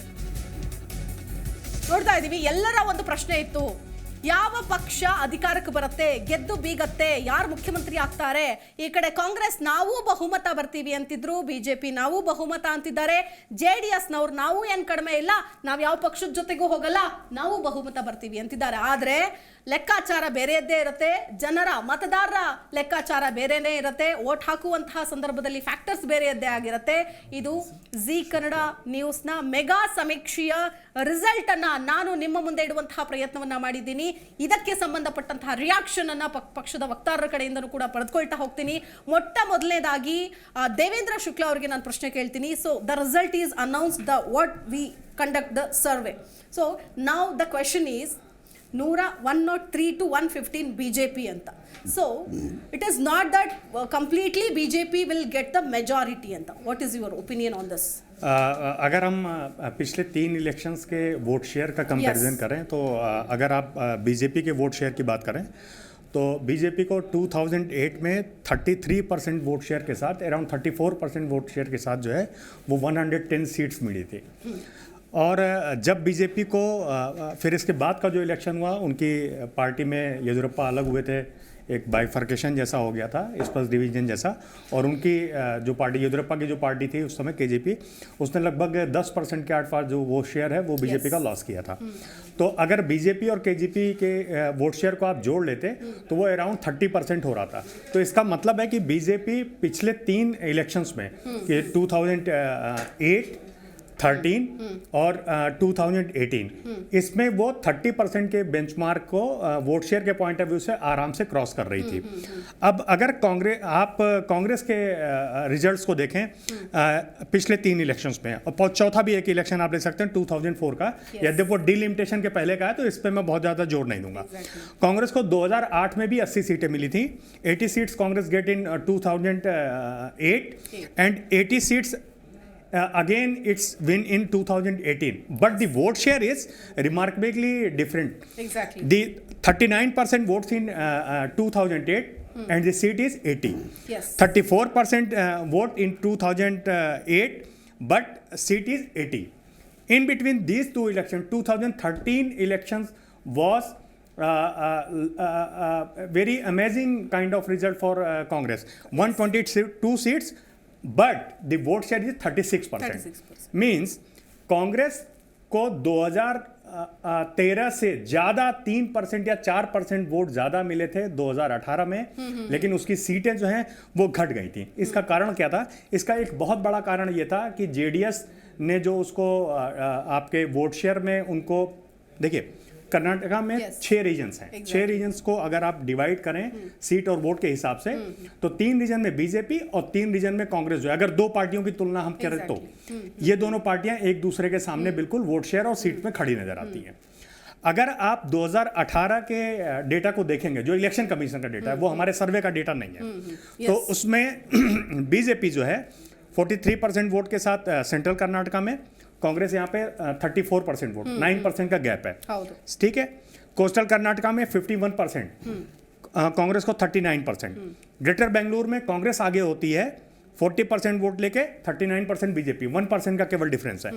हैदराबाद कर्नाटका केवल एक ऐसा रीजन है जो हमारे आज के सर्वे में भी और 2018 में भी समान तरीके से ही रिस्पॉन्ड कर रहा था कांग्रेस के लिए, लेकिन वहां पे कांग्रेस आउट ऑफ 40 ऑलरेडी जो है वो 30 सीट्स को जीत चुकी थी। कांग्रेस की ऑलरेडी जो है वहां पे 21 सीट्स जो है वो 2018 में कांग्रेस की थी। तो कांग्रेस को वोट शेयर का गेन वहां पे है। कांग्रेस लगभग हर रीजन में वोट शेयर गेन कर रही है, लेकिन बीजेपी उसकी तुलना में हर रीजन में अपने वोट शेयर को कांग्रेस की तुलना में ज्यादा बढ़ा रही है, इंक्लूडिंग मैसूर कर्नाटका, कि जहां पे उसको 17% वोट मिले थे 2018 में, और वो लगभग 19 to 20% वोट अभी ले रही है। मैसूर रीजन में अगर आप जाके देखेंगे तो बीजेपी को 9 सीटें मिली थी। उसका एक बड़ा कारण था, आप अगर बीजेपी की उन 9 सीट्स का कंपैरिजन करेंगे तो जिन सीट्स पे वन वे फाइट थी, मतलब कि जिन पे 50% प्लस वोट आ रहा था, वो सीटें लगभग जेडीएस के खाते में, जिन पे 2 वे फाइट आ रही थी वहां भी बीजेपी का खाता नहीं खुल रहा था, वहां पे कांग्रेस और जेडीएस लगभग बराबर सीटें जीत रही थी। ये 57 सीटों के आंकड़े में बता रहा हूं, 57 सीट्स के। बीजेपी को अपनी सारी जो 9 सीटें हैं वो 3 वे फाइट में आई थी। 3 वे फाइट का मतलब यह है कि Congress 33,000 vote, BJP 34,000 vote and JDS around 32,000। तो मैसूर रीजन में जो वोट्स का डिवीजन है, अगर 2018 की तरीके ही रहता है तो बीजेपी इसलिए गेनर होगी क्योंकि कांग्रेस जो है वो जेडीएस को पीछे नहीं छोड़ पा रही। अगर आप 2018, 13 और 8 इसका कंपैरिजन करें मैसूर रीजन में सिर्फ, तो वहां पे जेडीएस का ग्राफ लगातार ऊपर गया है और कांग्रेस का ग्राफ लगातार नीचे गया है। बीजेपी का अगर सिर्फ आप 2013 का आंकड़ा छोड़ दें, जो कि मैं कह रहा हूं बार बार कि वो पार्टी के बाइफर्गेशन के कारण हुआ था, अदरवाइज उन्होंने 2008 की तुलना में 2008 की तुलना में 2018 में सीट्स का गेन किया था। तो सर्वे का अभी जो हमें डेटा में रिफ्लेक्ट हो रहा है उसमें बड़ा सिंपल सा ये है कि हैदराबाद कर्नाटका रीजन को छोड़ के बीजेपी कांग्रेस की तुलना में पहली बार ऐसा होगा कि अल्टीमेट वोट शेयर के पॉइंट ऑफ व्यू से कांग्रेस की तुलना में बीजेपी एक बड़ी पार्टी बन जाएगी। और एक चीज और है कि अगर 2018 के बाद का एक इलेक्शन आप 2018 पार्लियामेंट्री इलेक्शन का देखें तो फर्स्ट टाइम मुझे लगता है 20 सालों में 20 इयर्स में फर्स्ट टाइम ऐसा हो रहा था, कोई भी पार्टी 50% के जो वोट शेयर है उसको क्रॉस कर रही थी। तो बीजेपी के लिए एग्जैक्टली जो आप ये कहें कि 40% का जो फिगर है वो कम खुश होने वाला इसलिए है कि वो 51% से गिर के 40% पे आ रहे हैं। ज्यादा खुश वो इसलिए हो सकते हैं कि 36% का 2008 का जो उनका वोट शेयर था उसकी तुलना में वो बढ़ के लगभग जो है 38% का जो वोट शेयर था उसकी तुलना में वो लगभग 2% का गेन कर रहे हैं। बीजेपी अभी भी हाफ वे मार्क से थोड़ा सा दूर रह सकती है या हाफ वे मार्क से जस्ट 1 या 2 सीट ज्यादा पा सकती है। ऐसा मैं इस आधार पे कह रहा हूं कि अभी लगभग 10 दिनों का इलेक्शन का आपका कैंपेनिंग का पीरियड लगभग बचा हुआ है। इस दौरान बहुत सारे क्या कहते हैं जो ऐसे फैक्टर्स हो सकते हैं जो इलेक्शन को इम्पैक्ट कर सकें। दूसरा है कि अगले 10 डेज जो हैं वो दोनों ही पार्टियों के लिए, बीजेपी और कांग्रेस के लिए, इस लिहाज से बहुत महत्वपूर्ण होंगे कि उनका बूथ मैनेजमेंट कैसा रहता है, कैसे वो फाइनली जो है एक पर्टिकुलर असेंबली में रिस्पॉन्ड करते हैं। एक चीज और है कि सर्वे के डेटा को अगर आप देखेंगे ऊपर से नीचे की ओर तो एंटी इनकम्बेंसी फैक्टर है। बीजेपी को 63 सीट्स पे 2018 में सेकंड लीड मिली थी। बीजेपी अपने 104 जो उनका 2018 का 104 का फिगर था उसमें से भी 20 से 22 एमएलए को लूज कर सकती है। और ये तब है जबकि वो ऑलरेडी लगभग 12 to 18 एमएलए के टिकट काट चुके हैं। तो अगर उनके हारने का फिगर आप देखेंगे तो वो जो 62 MLA, जो 62 लोग उनके रनर थे 2018 में, उसमें से एक बड़ी संख्या जो है वो विनर के रूप में आ रही है, इसलिए बीजेपी का प्रदर्शन सुधरता हुआ दिख रहा है। ओके कांग्रेस को अगले 10 दिनों को बहुत कीनली वॉच करना होगा। वो निश्चित रूप से 2018 की तुलना में सीटों का गेन कर रही है, लेकिन अभी भी सर्वे में वो 100 के आंकड़े के आसपास या 95 के फिगर को टच करती हुई नहीं दिख रही है। Okay okay fine. ಎಸ್, ಮತ್ತೊಮ್ಮೆ ನಾನು ನಿಮ್ಮ ಮುಂದೆ ಇಟ್ಬಿಡ್ತೀನಿ, ಯಾಕಂದ್ರೆ ಈ ಒಂದು ಸರ್ವೆಯ ಪ್ರಕಾರ ಇವತ್ತಿನ ಏನು ಯಾರು ಒಂದು ಬಹುಮತದಲ್ಲಿ ಆರಿಸಿ ಬರ್ತಾರೆ ಅನ್ನೋದು ಪ್ರಾಂತ್ಯವಾರು ಈ ಏನು ಶೇರಿಂಗ್ ಅಂದರೆ ದೇವೇಂದ್ರ ಶುಕ್ಲಾ ಅವರು ತುಂಬಾ ಅದ್ಭುತವಾಗಿ ಎಕ್ಸ್ಪ್ಲೇನ್ ಮಾಡಿದ್ರು ಯಾವ ರೀತಿಯಾಗಿ ವೋಟ್ ಶೇರ್ ಆಧಾರದ ಮೇಲೆ. ಸೊ 2003 ಚುನಾವಣೆಯನ್ನು ಕಂಪ್ಯಾರಿಸನ್ ಹೇಳಿದ್ರು, 2008, 13, 18 ಕಾಂಗ್ರೆಸ್ ಎಷ್ಟು ವೋಟ್ ಪರ್ಸೆಂಟೇಜ್ ಆಫ್ ವೋಟ್, ನಾವು 39% ತಗೊಂಡ್ವಿ, ನಾವು 39% ತಗೊಂಡ್ವಿ ಅಂತಿದ್ರು. ಅಂದರೆ ಬಿ ಜೆ ಪಿಗಿಂತಲೂ ಕೂಡ ಜಾಸ್ತಿ ವೋಟ್ ಪರ್ಸೆಂಟೇಜ್ ಇದ್ರೂ ಕೂಡ ಅವರಿಗೆ ಸೀಟ್ ಕಡಿಮೆ ಆಗಿತ್ತು. ಆದರೆ ಅಟ್ ದ ಸೇಮ್ ಟೈಮ್ ಅವರು 2008 ಚುನಾವಣೆಯಲ್ಲಿ ಪಡ್ಕೊಂಡಿದ್ದು 80 ಸೀಟು, ಬಟ್ 34% ವೋಟು. ಆದರೆ 2013 ಚುನಾವಣೆಯಲ್ಲಿ ಪಡೆದುಕೊಂಡಿದ್ದು 122 ಸೀಟು, ಆದರೆ ಅವರಿಗೆ ಬಂದಿದ್ದು ಕೇವಲ 36.6% ವೋಟೆ, ಅಷ್ಟೇ ವೋಟು. 1%, 2% ಆಚೀಚೆ ಆಗಿದೆ 2008ಕ್ಕೂ 13ಕ್ಕೂ. ಆದರೆ ನಂಬರ್ ಆಫ್ ಸೀಟ್ಸ್ ಅಂತ ಬಂದಾಗ ಹೆಚ್ಚಾಗಿದೆ. ಸೊ ಅದೇ ಆ ಫ್ಯಾಕ್ಟರ್ಸ್ ವರ್ಕೌಟ್ ಆದರೆ ಈ ಬಾರಿ ಬಿಜೆಪಿ ಅಧಿಕಾರದ ಚುಕ್ಕಾಣಿಯನ್ನು ಹಿಡಿಬಹುದು ಅನ್ನುವಂತಹ ವಿಷಯವನ್ನು ಹೇಳಿದ್ದಾರೆ. ಮತ್ತೊಮ್ಮೆ ಬ್ರೀಫ್ ಮಾಡಿಬಿಡ್ತೀನಿ. ಮಧ್ಯ ಕರ್ನಾಟಕದಲ್ಲಿರೋದು 26 ಕ್ಷೇತ್ರ, ಅದರಲ್ಲಿ ಬಿಜೆಪಿ 18ರಿಂದ 23 ಕ್ಷೇತ್ರದಲ್ಲಿ ಬಹುಮತ ಗಳಿಸಬಹುದು ಅಂತ. ಕಾಂಗ್ರೆಸ್ 3ರಿಂದ 8, JDS 0, ಇತರೆ 0. ಕರಾವಳಿ ಕರ್ನಾಟಕದಲ್ಲಿ 21 ಕ್ಷೇತ್ರ ಇದ್ರೆ 15ರಿಂದ 20 ಬಿಜೆಪಿ, ಕಾಂಗ್ರೆಸ್ 1ರಿಂದ 6, JDS 0. ಬೆಂಗಳೂರು ಮಹಾನಗರದಲ್ಲಿ 32 ಕ್ಷೇತ್ರ ಇದ್ರೆ 13ರಿಂದ 18 ಬಿಜೆಪಿ, ಕಾಂಗ್ರೆಸ್ 11ರಿಂದ 16, JDS 0ಯಿಂದ 2 ಅಂತ ಹೇಳಲಾಗ್ತಾ ಇದೆ. ಹೈದರಾಬಾದ್ ಕರ್ನಾಟಕದಲ್ಲಿ 40 ಕ್ಷೇತ್ರದಲ್ಲಿ 12ರಿಂದ 17 ಬಿಜೆಪಿ, ಇನ್ನು ಕಾಂಗ್ರೆಸ್ 19ರಿಂದ 24, JDS 1ರಿಂದ 3. ಒಟ್ಟಾರೆಯಾಗಿ ನೋಡೋದಾದ್ರೆ 224ರಲ್ಲಿ 103ರಿಂದ 115 ಬಿಜೆಪಿ ಅಂತ ಹೇಳಲಾಗ್ತಾ ಇದೆ, 79ರಿಂದ 91 ಕಾಂಗ್ರೆಸ್ ಅಂತ ಹೇಳಲಾಗ್ತಾ ಇದೆ, 26ರಿಂದ 36 JDS 1ರಿಂದ 3 ಈ ತರ ಅಂತ ಹೇಳಲಾಗ್ತಾ ಇದೆ. ಎಷ್ಟು ಫಸ್ಟ್ ರಿಯಾಕ್ಷನ್ ವಿಜಯ್ ಪ್ರಸಾದ್ ಅವ್ರು ಏನು ಹೇಳ್ತೀರಿ? ಸೊ ಇದನ್ನೇ ಎಕ್ಸ್ಪೆಕ್ಟ್ ಮಾಡ್ತಾ ಇದ್ದೀರಾ, ಏನು ಹೇಳ್ತೀರಿ? ಇವಾಗ ನಾನು ಅಲ್ಲಿಗೆ ಹೋಗೋಕ್ಕಿಂತ ಮುಂಚೆ ಸರ್ ನನಗೆ ಕ್ವಿಕ್ ಆಗಿ ನಾನು ಫೈನಲ್ ರಿಯಾಕ್ಷನ್ ತಗೊಳ್ತೀನಿ ಪ್ಲೀಸ್. Yes yes. ಇವಾಗ first with due respect to Devendra Shukla ji, I really appreciate the work you have done and the efforts you have taken to get this survey. Okay. Having said that, I have couple of reservations on the kind of survey you have done. See, ನಾನು ಇಂಗ್ಲೀಷಲ್ಲೇ ಮಾತಾಡ್ಬಿಡ್ತೀನಿ ಯಾಕಂದರೆ ಅವ್ರಿಗೂ so he can understand. So see, when you have done the survey, I don't know how much factors you have considered as far as the beneficiaries are concerned, because the double engine government, the beneficiaries up to close to around 5.23 crores people of the residents of Karnataka received the various schemes from the central as well as the state government. So 5.23 crores have received the benefit on various schemes. It can be both from the central as well as the state. And I was looking at the survey here.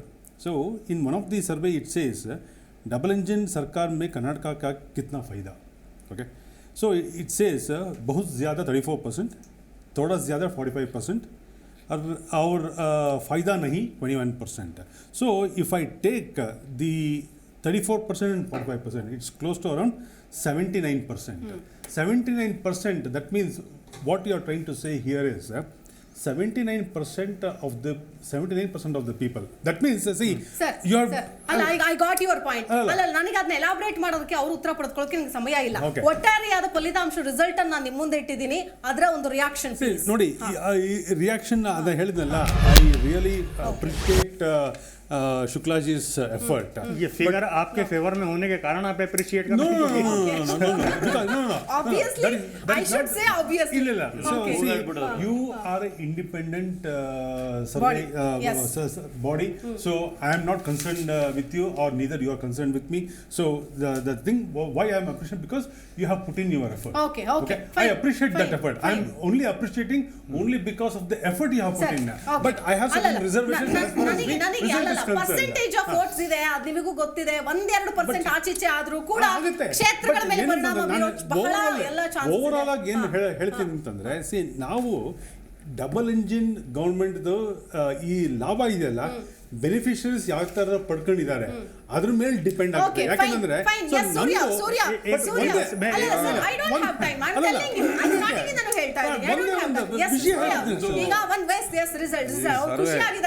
ಅವ್ರು ಖುಷಿ ಆಗಿದ್ದಾರೆ, ಆದ್ರೂ ಅವ್ರಿಗೆ satisfaction ಯಾಕಿಲ್ಲ ಅಂದ್ರೆ ಇದೇ survey report ಅಲ್ಲಿ ದ್ವಂದ್ವನೂ ಇದೆ ಅಂತ.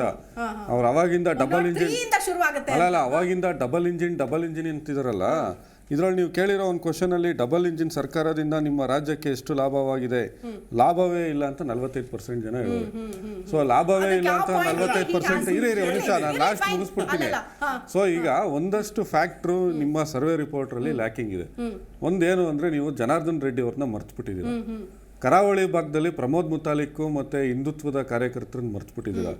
ಸೊ ಈ ಕಡೆ ಹೈದರಾಬಾದು ಮತ್ತು ಮಧ್ಯ ಕರ್ನಾಟಕದಲ್ಲಿ ಬೆಳಗಾಂ ಭಾಗದಲ್ಲಿ ಲಕ್ಷ್ಮಣ್ ಸವದಿ ಅವ್ರನ್ನ ಮರ್ತ್ಬಿಟ್ಟಿದ್ದೀರಾ.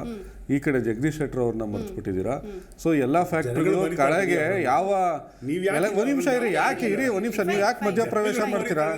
ಅಲ್ಲ ನಿಮ್ಗೆ ಯಾಕೆ ಭಯ?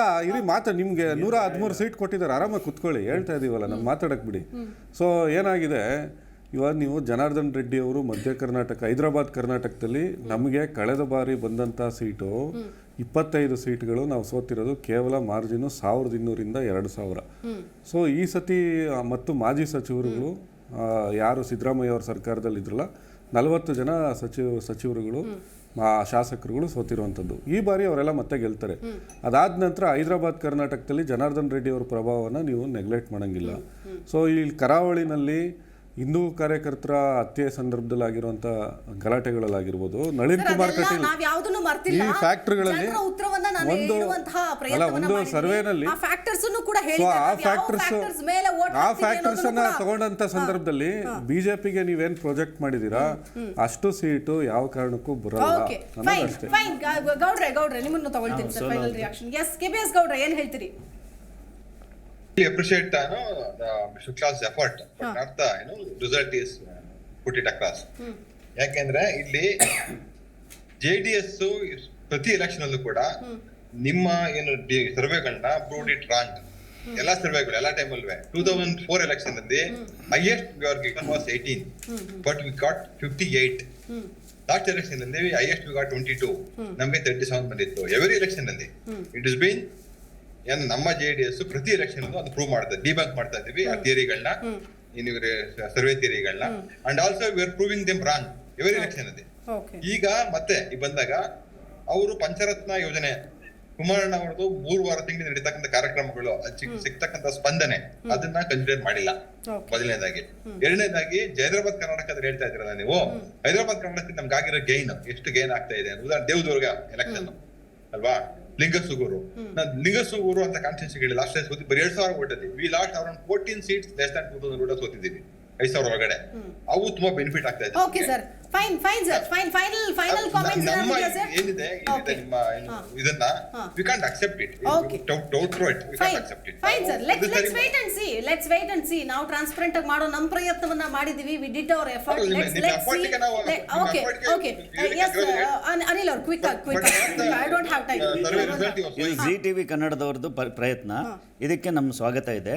ಅದೇ ರೀತಿ ಎಲ್ಲರೂ ಸೋತ್ರೆ ದೇವೇಗೌಡರು ಗೆದ್ದಂಗೆ ಅನ್ನೋದು ಮಾಮೂಲಿಯಾಗಿ ಇವತ್ತು ಹೇಳಿದಿರ ನೀವು.